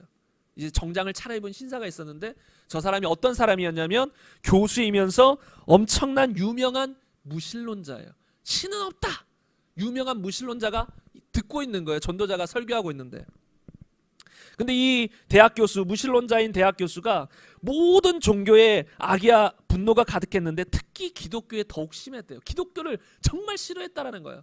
그러면서 전도자가 설교하고 있는데 전하고 있는데 거기서 막 대드는 거예요. 뭐라고 하냐면 하나님은 없다. 예수님은 신화로 꾸며낸 인물이다. 그러면서 기독교인들은 바보다. 성경은 거짓이다. 막 이런 식으로 말하는 거예요. 근데도 전도자가 무시했어요. 이런 사람들과 말 섞어서 좋을 게 없어요. 그럴 때는 계속 그냥 전하는 거예요. 그러니까 이 사람이 또 자기 말 안 들어주니까 또 뭐라고 말하냐면 내가 도전하겠다. 당신 나와 토론해보자. 나와 토론하는 것이 겁나냐? 이렇게 또 말하는 거예요. 그러니까 이 전도자가 이 사람이랑 말해봤자 별로 유익된 건 없지만 그래도 응대해줘야겠다라는 마음이 들었나 봐. 이 공격에 대해서 응대를 해줘야겠다. 그래서 이 전도자도 큰 소리로 대답했어요. 선생님, 당신의 도전에 응하겠습니다. 그런데 한 가지 조건이 있습니다. 토론에 나올 때 당신은 무신론 때문에 삶이 나아진 남녀 10명만 데리고 나오십시오. 무신론, 신이 없다라고 그걸 믿잖아요. 그 무신론 때문에, 신을 믿지 않는 것 때문에 삶이 조금이라도 나아진 사람이 있다면 10명만 데리고 오십시오. 그럼 내가 토론에 임하겠습니다. 무신론의 힘으로 자유롭게 된 알코올 중독자나 마약 중독자 데리고 나오십시오. 전에 창녀였고 범죄자들이었으나 지금은 변화받아 책임있는 훌륭한 시민인 사람이 있다면 데리고 나오십시오. 사회에서 버림받아 소망이 없는 자들 중에 무신론을 받아들여 그런 구덩이에서 빠져나오게 된 사람 몇 명 데리고 나오십시오. 그리고 선생님이 그런 사람들을 찾아오면 전 기꺼이 토론에 응할 것입니다. 그리고 제가 그 토론에 나올 때는 이 도시에서 예수 그리스도의 복음의 능력으로 변화된 새 사람들을 남녀 200명을 데리고 나오겠습니다. 그랬더니 그 교수가 어떻게 됐을까요? 한마디도 대꾸하지 않고 떠나버렸어. 할 말이 없는 거예요. 무신론으로 삶이 변화된 사람 10명 없다라는 거예요. 근데 이 사람은 그냥 그 도시 안에, 큰 도시였는지 작은 도시인지 모르겠지만 그 도시 안에 내가 남녀 200명을 데려오겠습니다. 알코올 중독자에서 해방된 사람, 마약 중독자에서 해방된 사람, 소외돼서 낙심하고 있던 사람이 힘을 얻어서 새롭게 변화된 사람, 범죄자들이 바뀌어서 새 삶을 사는 사람, 복음 때문에 200명 데리고 나오겠습니다. 이게 무엇을 말하고 있어요? 복음은 단지 지적으로 동의하고 교회에 나오는 이게 복음이 아니에요. 복음은 삶을 변화시키는 하나님의 능력이에요. 왜 이게 절대적으로 필요할까요? 하나님의 뜻은 뭐예요? 하나님의 뜻. 구원받는 사람의 특징이 뭐예요? 어떤 사람이 구원받아요? 하나님의 백성이 구원받아요. 천국이 뭐예요? 하나님이 왕으로 다스리는 곳이 천국이에요. 그럼 천국에 누가 가요? 그 왕을 왕으로 섬기는 그 왕의 명령을 따르는 그분의 백성이 가는 것이에요. 그분의 백성. 그러니까 그분의 백성이 가는 것이기 때문에 우리는 반드시 단지 우리의 삶이 변화되지 않고 지적으로만 동의해서는 천국에 못 들어간다는 거예요. 그래서 왜 복음을 주셨을까요, 하나님이? 성경에 보면 율법으로는 우리를 변화시킬 수 없다라고 말해요. 우리를 구원으로 이르게 못해요. 무엇이 우리를 구원으로 이르게 해요? 복음이. 왜요? 율법은 죄는 알려줘요. 하나님의 뜻은 어느 정도 보여줘요. 그러나 사람을 변화시킬 능력을 주진 못해요. 율법은 그냥 율법이에요. 법이에요. 하나님의 선한 뜻을 보여줘요. 선과 악을 보여줘요. 누가 천국 가는지 지옥 가는지 심판의 기준을 보여줘요. 그러나 그 율법이 사람을 바꿔놓을 힘은 제공하지 않았다라는 거예요. 그래서 하나님의 계획은 뭐였어요? 율법은 잠깐 주어진 것이고 결국은 예수 그리스도를 보내셔서 그분이 십자가 지어서 죄를 사한 다음에 우리를 거듭나게 하셔서 새 사람을 만드시고 끝나는 게 아니라 성령을 부으신 다음에 성령을 통해 우리 마음에 하나님의 법을 새겨서 하나님 말씀대로 살아갈 백성을 만드는 거예요. 그게 복음이에요. 하나님의 백성, 말씀대로 살아가는 백성을 만드는 게 복음인 거예요. 그래서 복음은 능력이라는 거예요. 다시 말하면 복음을 믿으면 우리는 죄를 이길 수 있고 하나님 말씀대로 살아갈 수 있다라고 믿어야 되는 거예요. 이게 성경적인 믿음이고 이렇게 하나님의 복음을 믿을 때 그 사람은 힘있게 나아갈 수 있다라는 것이에요. 그러면 여러분 여기서 구체적으로 이 능력 두 가지에 대해서만 오늘 좀 집중적으로 나누고 끝냈으면 좋겠습니다. 여러분 집중해서 한번 들어보세요. 너무 중요한 말씀이에요. 우리가 복음은 능력이라고 했어요. 그 능력이 우리를 끌고 나간다고 했어요. 근데 결국은 저는 실제적인 걸 원해요. 그냥 막연한 능력이다 이런 거 원하지 않아요. 단지 여러분, 하나님 말씀은 항상 실제적인 게 돼야 돼요. 그냥 이론이고 추상적이고, 저는 항상 우리에게 실제적인 걸 원해요. 여러분, 그러면 복음은 능력이라고 했는데 그것이 실제로 어떤 능력일까? 어떻게 우리를 변화시킬 수 있는 능력이 될까요? 딱 두 가지예요. 말씀과 성령이에요. 말씀과 성령. 이것에 대해서 여러분 잠깐만 귀 기울여서 한번 들어보세요. 이게 너무 중요해요. 여러분의 앞으로 평생의 삶을 좌지우지할 수 있는 귀한 말씀이에요. 에레미야 31장 31절 이하에 보면 이렇게 나와 있습니다. 여호와의 말씀이니라. 보라, 날이 이르리니 내가 이스라엘 집과 유다 집에 새 언약을 맺으리라. 여기서 새 언약은 뭘까요? 복음이지요. 이건 구약 성경에서 이 앞으로 새 언약을 맺을 복음에 대해서 미리 예언하고 있는 거예요. 여호와의 말씀이니라. 이스라엘 집과 유다 집에 내가 새 언약을 그 전에도 언약을 맺었지만 그 언약으로는 사람이 안 바뀌는 거예요. 그래서 이제 내가 새 언약을 맺을 것이다. 이게 하나님의 계획이에요. 이 언약은 뭐예요? 내가 그들의 조상들의 손을 잡고 애굽 땅에서 인도하여 내던 날에 맺은 것과 같이 아니한 것은, 그 전에 모세를 통해서 애굽 땅에서 나왔잖아요. 그때 모세에게 시내산의 율법을 주고 언약을 맺은 거예요. 근데 그것과 같지 않아요. 율법과 같지 않아요. 내가 그들의 남편이었어도 그들이 내 언약을 깨트려 버렸어요. 율법을 줬어요. 그리고 하나님이 그들의 남편으로서 있었어요. 그래도 그들이 다 깨트려 버렸어요. 말씀대로 살아가지 않아요. 언약 안에 살아가지 않아요. 깨버렸어요. 그래서 새 언약을 세우겠다는 거예요. 근데 새 언약은 뭐냐면, 그러나 그날 후에 내가 이스라엘 집과 맺을 언약은 이러하니 곧 내가 나의 법을 그들의 속에 두며 그들의 마음에 기록하여 나는 그들의 하나님이 되고 그들은 내 백성이 될 것이라. 여호와의 말씀이니라. 여기서 뭐예요? 새 언약의 특징이 뭐예요? 내가 나의 법을 그들의 그들의 마음에 기록하고 둔다는 거예요. 율법은 어디에 기록했었어요? 대표적으로 두 돌판에 기록되어 있어요. 십계명 돌판 두 개에다 기록했어요. 우리 마음에 기록된 게 아니잖아요. 돌판에 기록된 거예요. 그리고 그것을 보고 사람들은 명령에 따라 살아갔어야 돼요. 그러나 사람들이 다 깨트려 버렸다는 거예요. 그래서 하나님의 결국은 최후의 방법이 뭐예요? 이게 원래 궁극적인 하나님의 뜻이었지만 이 방법이 뭐예요? 그 법을 단지 돌판에 새기는 게 아니라 우리가 평생 그 말씀 가운데 거하며 지키며 살아갈 수 있도록 우리 마음에 새겨버리겠다는 거예요. 이게 복음인 거예요, 여러분. 그래서 복음을 듣고 예수를 영접한 사람은 이 안에 하나님의 법이 새겨져 있어서 죄를 범하려고 하면 죄책감이 들고, 하나님 말씀대로 살아야겠다는 마음이 이 안에 들고, 어떤 특정한 하나님 뜻이 아닌 어떤 죄를 범할 때 그 말씀 구절들이 이 안에서 톡 떠오르고, 이게 뭐예요? 이 마음에 새겨졌다는 거예요. 그리고 이것을 동일하게 히브리서에도 똑같이 말해요. 주께서 이르시되 그날 후에 내가 이스라엘 집과 맺을 언약은 이것이니 내 법을 그들의 생각에 두고 그들의 마음에 이것을 기록하리라. 나는 그들의 하나님이 되고 그들은 내게 백성이 되리라. 결국은 똑같이 말해요. 나는 그들의 하나님이 되고 그들은 내게 백성이 되리라. 이게 뭔 뜻이에요? 아직 그들은 온전히 나의 백성으로 살아가지 않는다는 거예요. 그래서 하나님이 원하시는 건 진짜 자신의 백성인 거예요. 천국에서 영원히 함께 살 백성을 원하는데 그 백성을 그 백성이 어떻게 되는 것이에요? 그분의 말씀대로 살아가야 되는 거예요. 그분의 말씀에 순종하며 살아가는 게 참된 백성인데, 그 참된 백성을 만들려고 하니 그 법을, 하나님의 말씀을 우리 마음에 심는 방법밖에 없어요. 돌판에 새겨갖고는 안 되는 거예요. 잊어버리기도 하고. 그런데 새 율법에 대해서 한 가지 더 말하고 있어요. 이 새 언약 복음에 대해서 한 가지 더 말하고 있어요. 무엇이냐면, 조금 전에는 에레미야서였지만 이번엔 에스겔서에는 이렇게 말하고 있습니다. 또 내 영을 너희 속에 두어 너희로 내 율례를 행하게 하리니 너희가 내 규례를 지켜 행할지라. 여기서는 우리가 주의 말씀을 지킬 수 있는 비결로 무엇을 제시하셨어요? 내 영을 너희 속에 두어. 주님의 영을 우리 속에 두어서 말씀을 지킬 수 있게 해주시겠다라는 거죠. 이게 복음이에요. 그리고 그전에는 뭐였어요? 내가 나의 법을 그들 속에 두며 그들의 마음에 기록하여 나는 그들의 하나님. 말씀대로 살게 해주신다는 소리예요. 이것도 참 백성을 만드신다는 것이죠. 그래서 두 가지가 나와요. 복음에 대해서. 복음의 핵심적인 특징 두 가지가 뭐냐면, 말씀을 이 마음에 새기는 것과, 그리고 성령을 우리 안에 주셔서 말씀대로 살아갈 수 있도록 도와주신다는 것.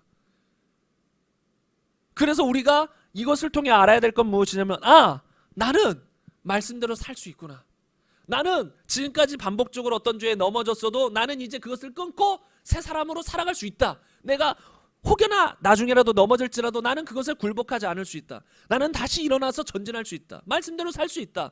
왜? 내 안에 말씀이 새겨져 있고 내 안에 성령이 계시기 때문에 살 수 있다라는 거예요. 그래서 두 가지 비결인 거예요. 하나님의 말씀과 성령.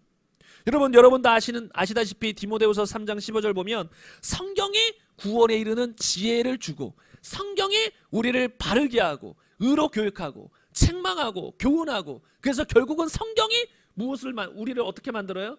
하나님의 사람으로 온전하게 하며 모든 선한 일을 행할 능력을 갖추게 하려 함이라. 하나님의 사람으로 온전하게 하며 죄를 끊고 승리하는 사람이에요. 그리고 모든 선한 일을 행할 능력을 갖추게 하려 함이라. 순종하며 살아가는 빛과 소금의 역할을 감당하는 사람.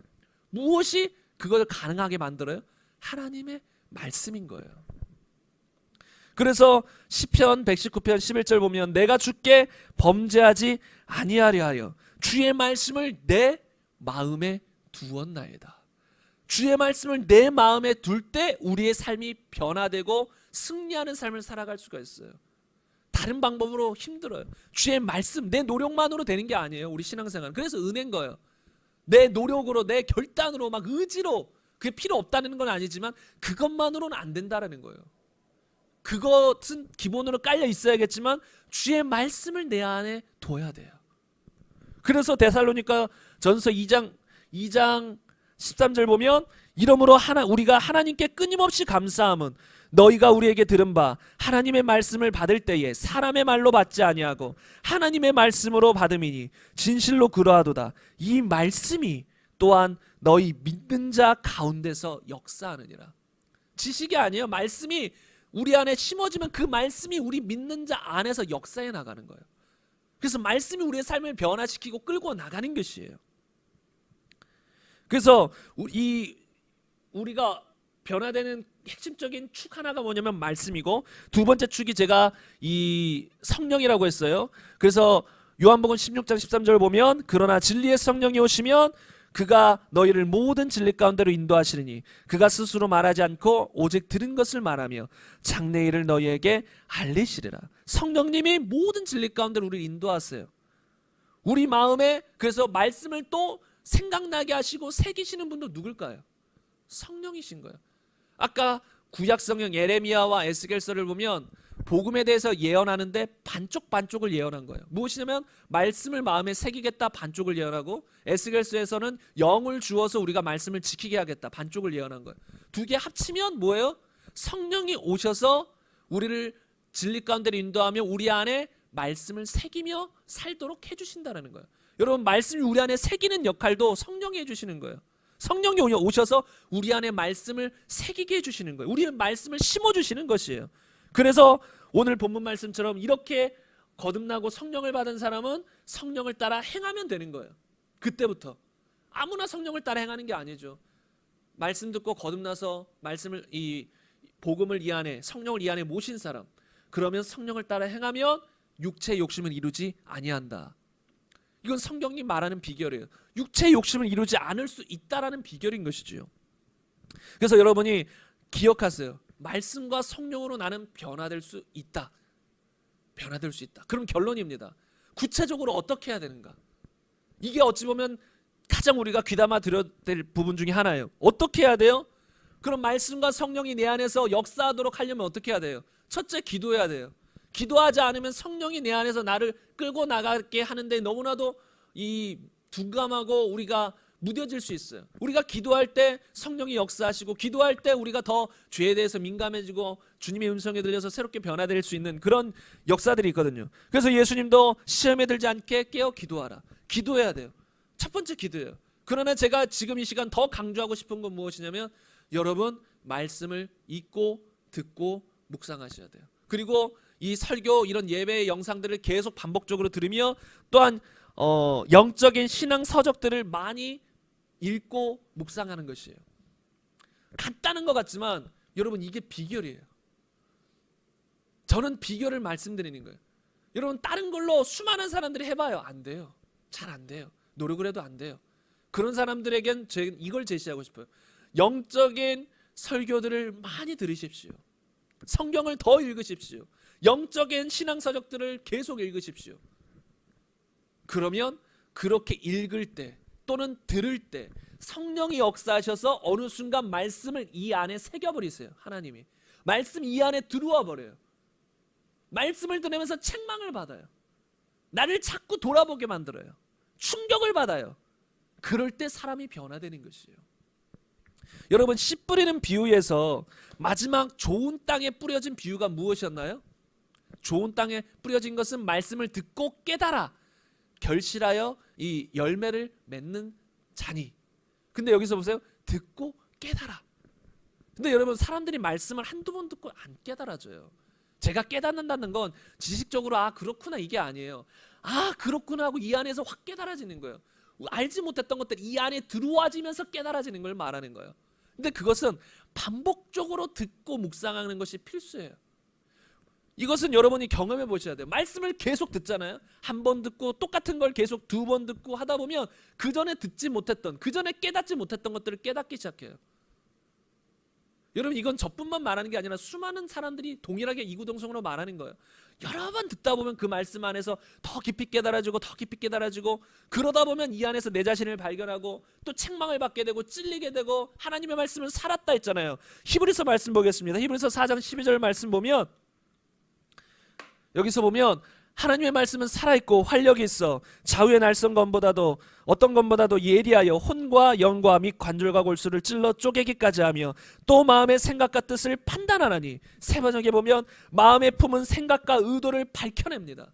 말씀이 이런다는 거예요. 그래서 말씀 듣고 찔리지 않아요. 1년 동안 말씀을 들었는데 찔림이 없었다. 엄청난 문제가 있는 거예요. 1년 동안 말씀을 들었는데 찔림이 없다. 설교가 잘못됐거나 듣는 사람의 심령이 잘못됐거나. 말씀을 들으면 우리 안에 있는 것들을 자꾸 드러내는 거예요.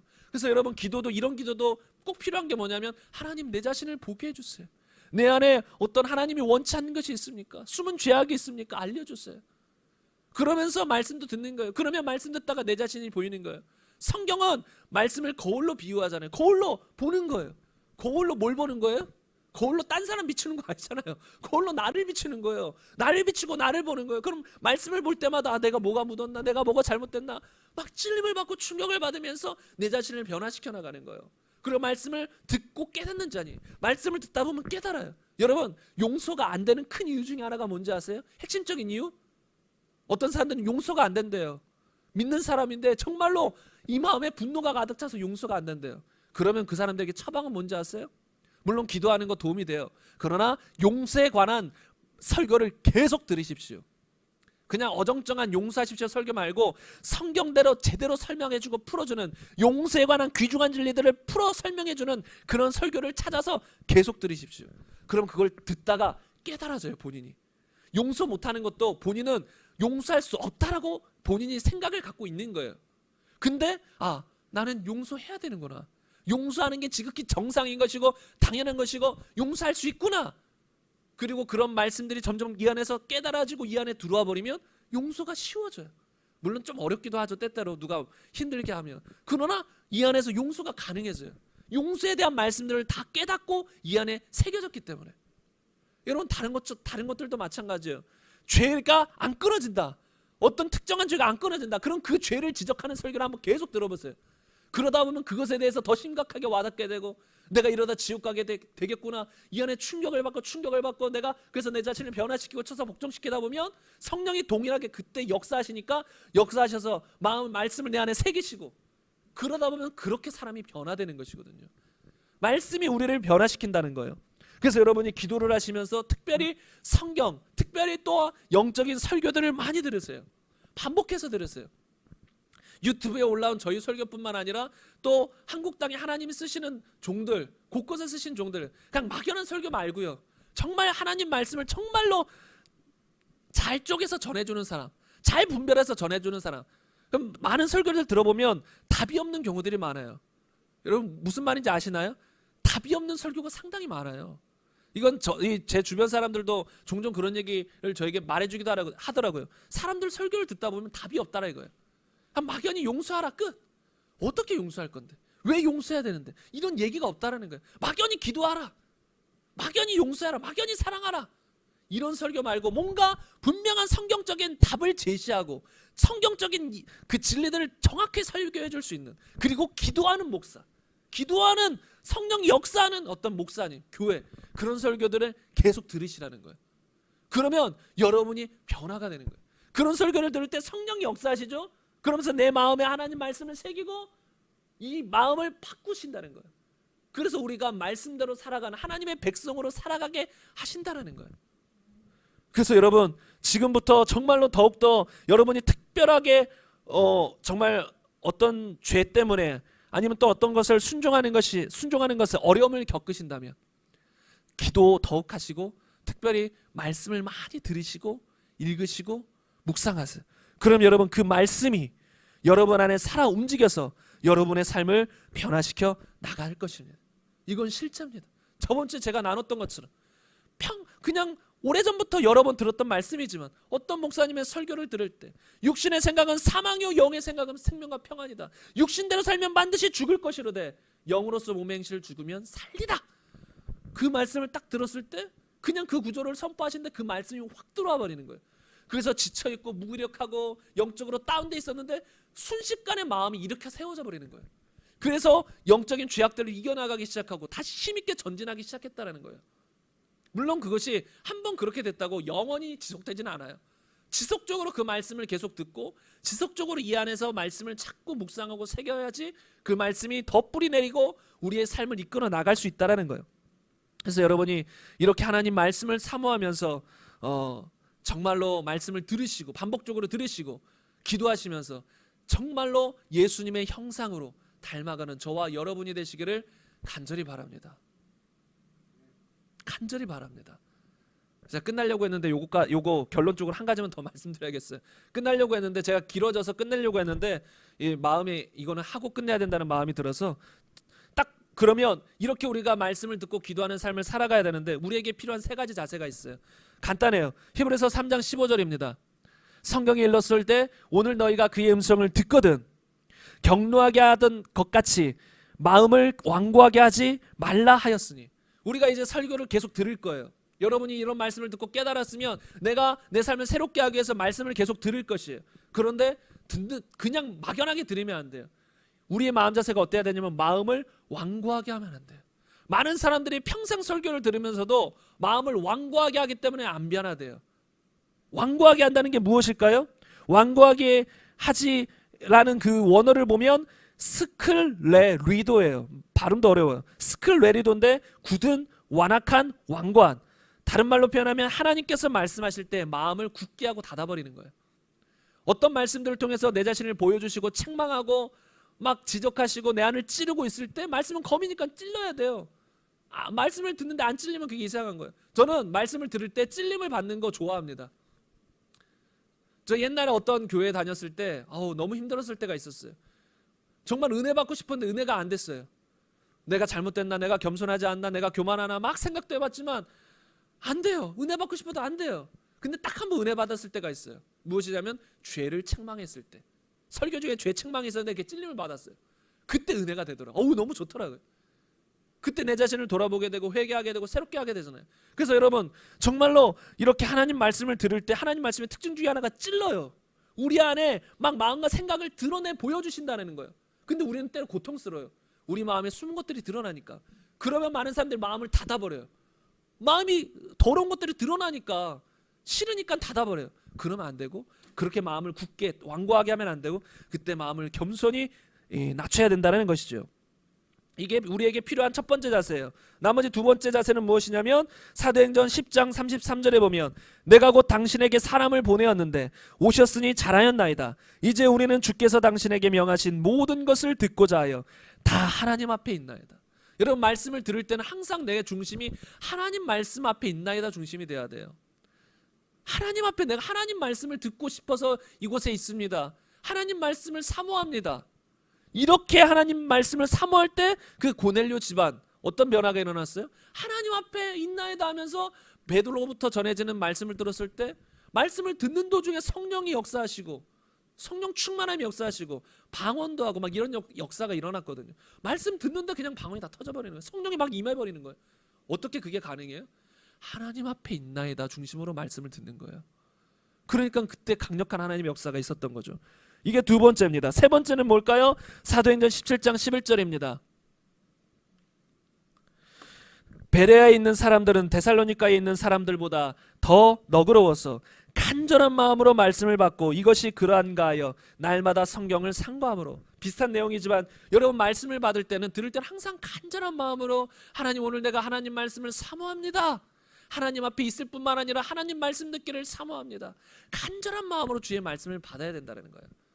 그리고 이 사람들은 그러한가 하여 날마다 성경을 상고했다. 진리를 사모했다라는 거예요. 정말 사도 바울이 지금 전해주고 있는 말씀을 간절히 받으면서 이거 정말 그런 말씀이야? 정말 그런 뜻이야? 하면서 성경을 살펴보면서 이게 그렇구나 하면서 말씀을 막 받아들이고 내 안에 새겼다라는 거예요. 여러분 이런 마음으로 이 말씀, 요새는 너무 발전됐잖아요. 유튜브만 켜도 여러분 말씀들 다 들을 수 있어요. 계속 지속적으로 들으십시오. 이런 자세로 마음을 완고하게 하지 않고 겸손하게 하며 하나님 앞에 있는 자세로. 그러니까 유튜브로 듣는다고 막 그냥 뭐 듣다 말다 하지 마시고 집중하여서 하나님 앞에 내가 말씀을 듣습니다. 그러면서 간절하게 사모함으로 또 말씀을 듣다가 성경적으로 이해가 안 되는 부분이 있으면 또 성경을 살펴보면서 정말 그러한가? 나 진리를 알고 싶다. 정말 그러한가? 이런 마음으로 자꾸 진리를 사모하시고 말씀을 반복적으로 보다 보시면 여러 설교를 들어도지만 특정한 설교들 여러분이 어떤 잘 변화되지 않는 연약한 부분에 관련된 설교를 집중적으로 듣다 보시면 똑같은 설교를 계속 반복하라는 소리예요. 그러다 보시면 이 안에 말씀이 새겨졌어. 이런 중심으로 듣다 보면 말씀이 새겨졌어. 성령의 능력으로 복음의 능력으로 승리할 줄 믿습니다. 우리 지금 말씀을 생각하시면서 함께 기도했으면 좋겠습니다. 정말로 하나님은 우리가 포기하지 않길 원하십니다. 누구도 한 명도 멸망하지 않길 원하는 것이 하나님의 뜻입니다. 누구도 중간에 포기하여 믿음에서 떠나지 않기를 원하십니다. 그렇기 때문에 우리가 때로 힘들고 때로 지치고 또 죄의 파도가 몰려오고 세상의 파도가 몰려와도 우리 복음의 능력 붙들고 나의 주인이신 나의 하나님이신 예수님 붙들고 우리 일어나서 끝까지 믿음을 지키길 간절히 소망합니다. 그런데 그렇게 복음의 능력으로 승리할 수 있는 비결이 기도와 그리고 말씀, 성령입니다. 그래서 기도하시고 기도하는 가운데 말씀을 묵상하시며 특별히 그 말씀을 많이 반복하여 들으시고 또한 성령의 역사를 특별히 의지하셔서 말씀과 성령 기도를 통해 끝까지 승리하시는 저와 여러분 되길 간절히 소망합니다. 주님이 믿는 자 가운데서 여러분 안에서 역사하실 것입니다. 여러분 안에서 역사하신 분은 성령이십니다. 그리고 성령이 새겨주신 말씀입니다. 말씀이 살아 움직일 것입니다. 그것을 사모하면서 이 시간 기도했으면 좋겠습니다. 말씀 생각하시면서 기도하겠습니다. 하나님 감사합니다. 우리가 이 시간 말씀을 생각하며 주 앞에 나아갑니다. 하나님 안타까운 것은 많은 사람들이 중간에 포기합니다. 처음에 힘있게 믿음의 선한 싸움을 살아가다가도 세상에 치여서 세상의 어려움 가운데 눌려서 재물의 유혹에 눌려서 세상의 즐거움에 눌려서 세상의 쾌락에 눌려서 마귀의 공격에 넘어져서 하나님 믿음의 싸움을 살아가는 것을 중간에 포기하기도 합니다. 그러나 주님 우리는 포기할 수 없습니다. 사도 바울이 고백했던 것처럼 마지막 날 주님 만나기 전에 우리도 모두 고백해야 합니다. 지금까지 내가 달려갈 길을 다 마치고 믿음을 지켰나니 이후로는 나에게 의의 면류관이 기다리고 있다. 주님 우리도 사도 바울처럼 끝까지 달려갈 길을 다 마치고 믿음을 지키게 하옵소서. 달려갈 길을 다 마쳐야 됩니다. 주님이 우리에게 주신 길, 순종의 길, 죄와 싸우는 길, 사명의 길, 그것을 걸어가지 않는다면, 걷기를 멈춘다면 믿음을 버린 것과 동일합니다. 주님이 우리에게 주신 사명, 주님이 우리에게 주신 순종의 삶, 주님이 우리에게 주신 죄와 싸워서 승리하는 삶, 더 이상 멈추지 않게 하여 주옵소서. 중단하지 않게 하옵소서. 끝까지 이 길을 걷게 하옵소서. 주님은 분명히 말씀하셨습니다. 좁은 문과 좁은 길이라고 말씀하셨습니다. 많은 사람이, 교회를 다니는 사람들 중에서도 많은 사람이 그 길을 찾지 않습니다. 그 길로 걸어가기를 원하지 않습니다. 그러나 주님, 우리는 그 길을 걷기 원합니다. 주님이 걸어가신 그 길, 주님이 홀로 걸어가신 그 길, 좁은 길, 좁은 문, 우리도 그 길 걷기를 원합니다. 그러나 그 길을 걸어가려면 그 누구도 자기 자신을 부인하지 않고서는 따라올 수 없다 하셨습니다. 그 좁은 길, 예수님이 올라가고 걸어가신 그 길을 걷기 위해서는 자신의 생명조차 귀한 것으로 여기지 않고 따라가야 된다 하셨습니다. 자신의 생명조차 복음 앞에서는 버릴 수 있어야 됩니다. 자기 자신을 부인하며 생명도 부인하며 따라갈 수 있는 사람, 그런 결단이 서 있는 사람, 중심이 돼 있는 사람만 좁은 길과 좁은 문을 걸어갈 수 있습니다. 주님, 우리 그런 사람 되게 하소서. 주님, 우리 좁은 길과 좁은 길을 끝까지 포기하지 않고 걸어가는 사람 되게 하소서. 그래서 중간에 배교하고 믿음을 떠나지 않게 하소서. 중간에 세상으로 가지 않게 하소서. 몸만 교회에 와 있고 마음은 죄 가운데 가득하고 마음은 세상을 사랑하고 교회만 떠나가면 세상 사람들과 다르지 않게 살아가는 믿음을 배반한 사람이 되지 않게 하여 주옵소서. 복음은, 믿음은 사람을 변화시킵니다. 그것이 능력입니다. 복음의 능력입니다. 주님, 우리가 그 능력이 우리 안에 없다면 우리가 진짜가 아닐 수 있습니다. 가짜일 것입니다. 우리가 믿는 자라면 세상을 이깁니다. 믿는 자라면 복음의 능력이 우리 안에 있으니 우리 지금까지 많이 넘어졌을지라도 많이 지쳤을지라도 복음의 능력을 붙들고 일어나게 하시옵소서. 복음의 능력을 붙들고 일어나게 하시옵소서. 그리하여서 이제는 승리하는 삶을 계속 살아갈 수 있도록 주님 붙들어 주옵소서. 우리 모두 천국 가길 원합니다.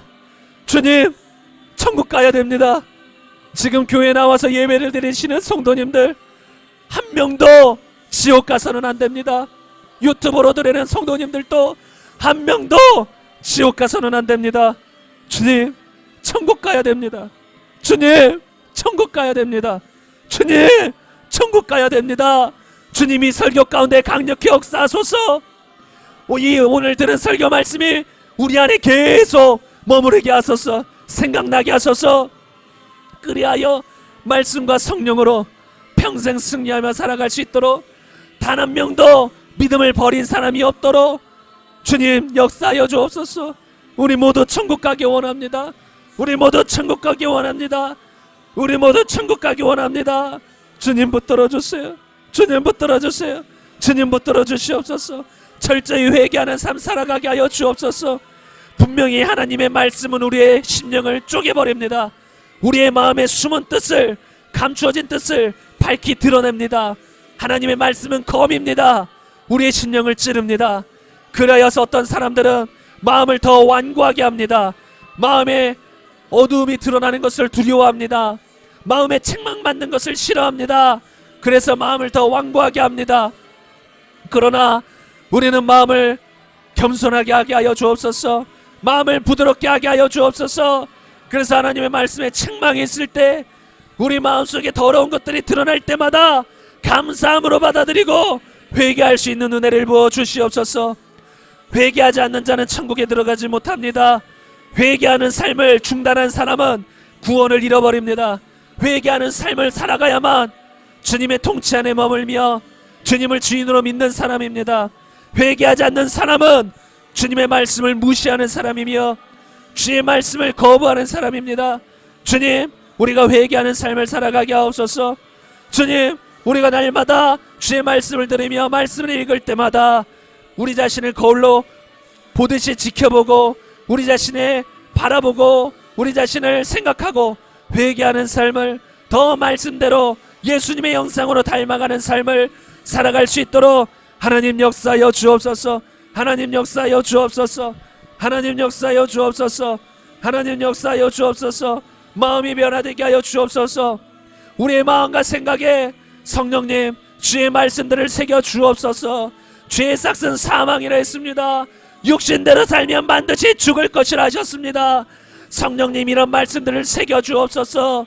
주님 새겨 주옵소서.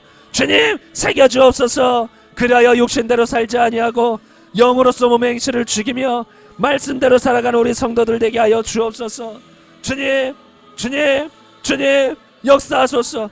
주님 역사하소서. 주님 회개의 역사가 일어나게 하옵소서. 평생 회개하는 삶을 멈추지 않게 하소서.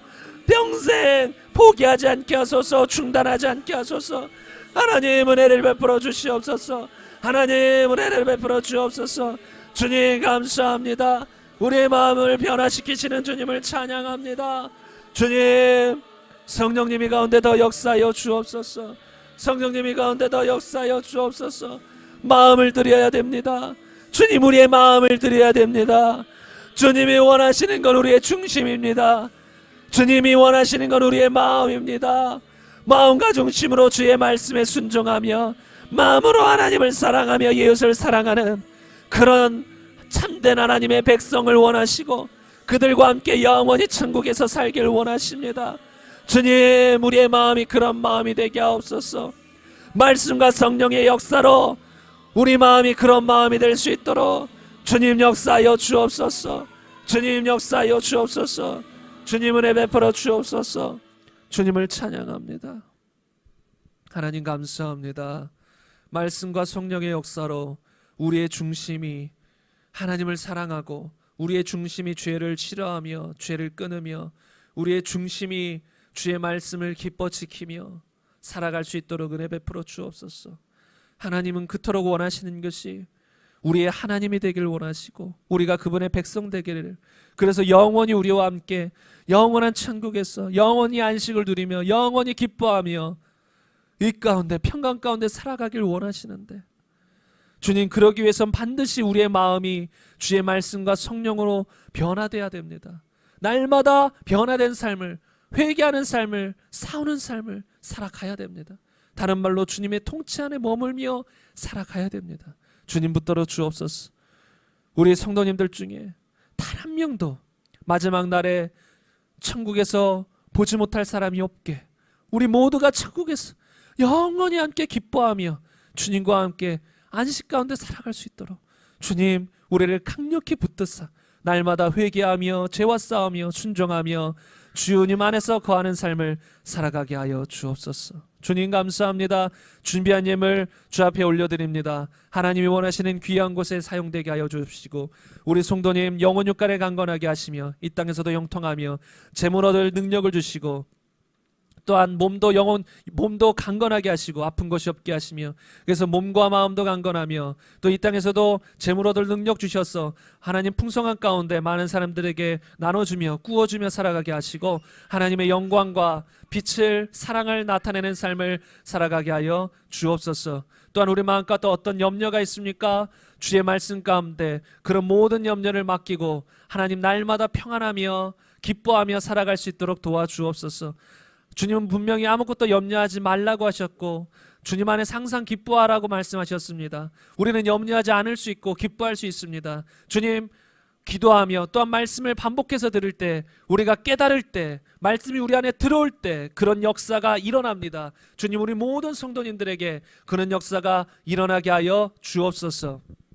지금은 우리 구주 예수 그리스도의 은혜와 하나님의 사랑과 성령님의 내재 충만 교통하심이 오늘 말씀을 듣고 평생 믿음을 지키기로 결단하며 기도와 말씀의 삶, 성령님께 순종하는 삶을 살아가기로 결단하는 우리 모든 성도님들과 성도님들의 가정과 직장과 학업과 이 나라와 북한과 이스라엘과 세계의 모든 열방 가운데 지금부터 영원토록 함께 있기를 축원하옵나이다. 아멘.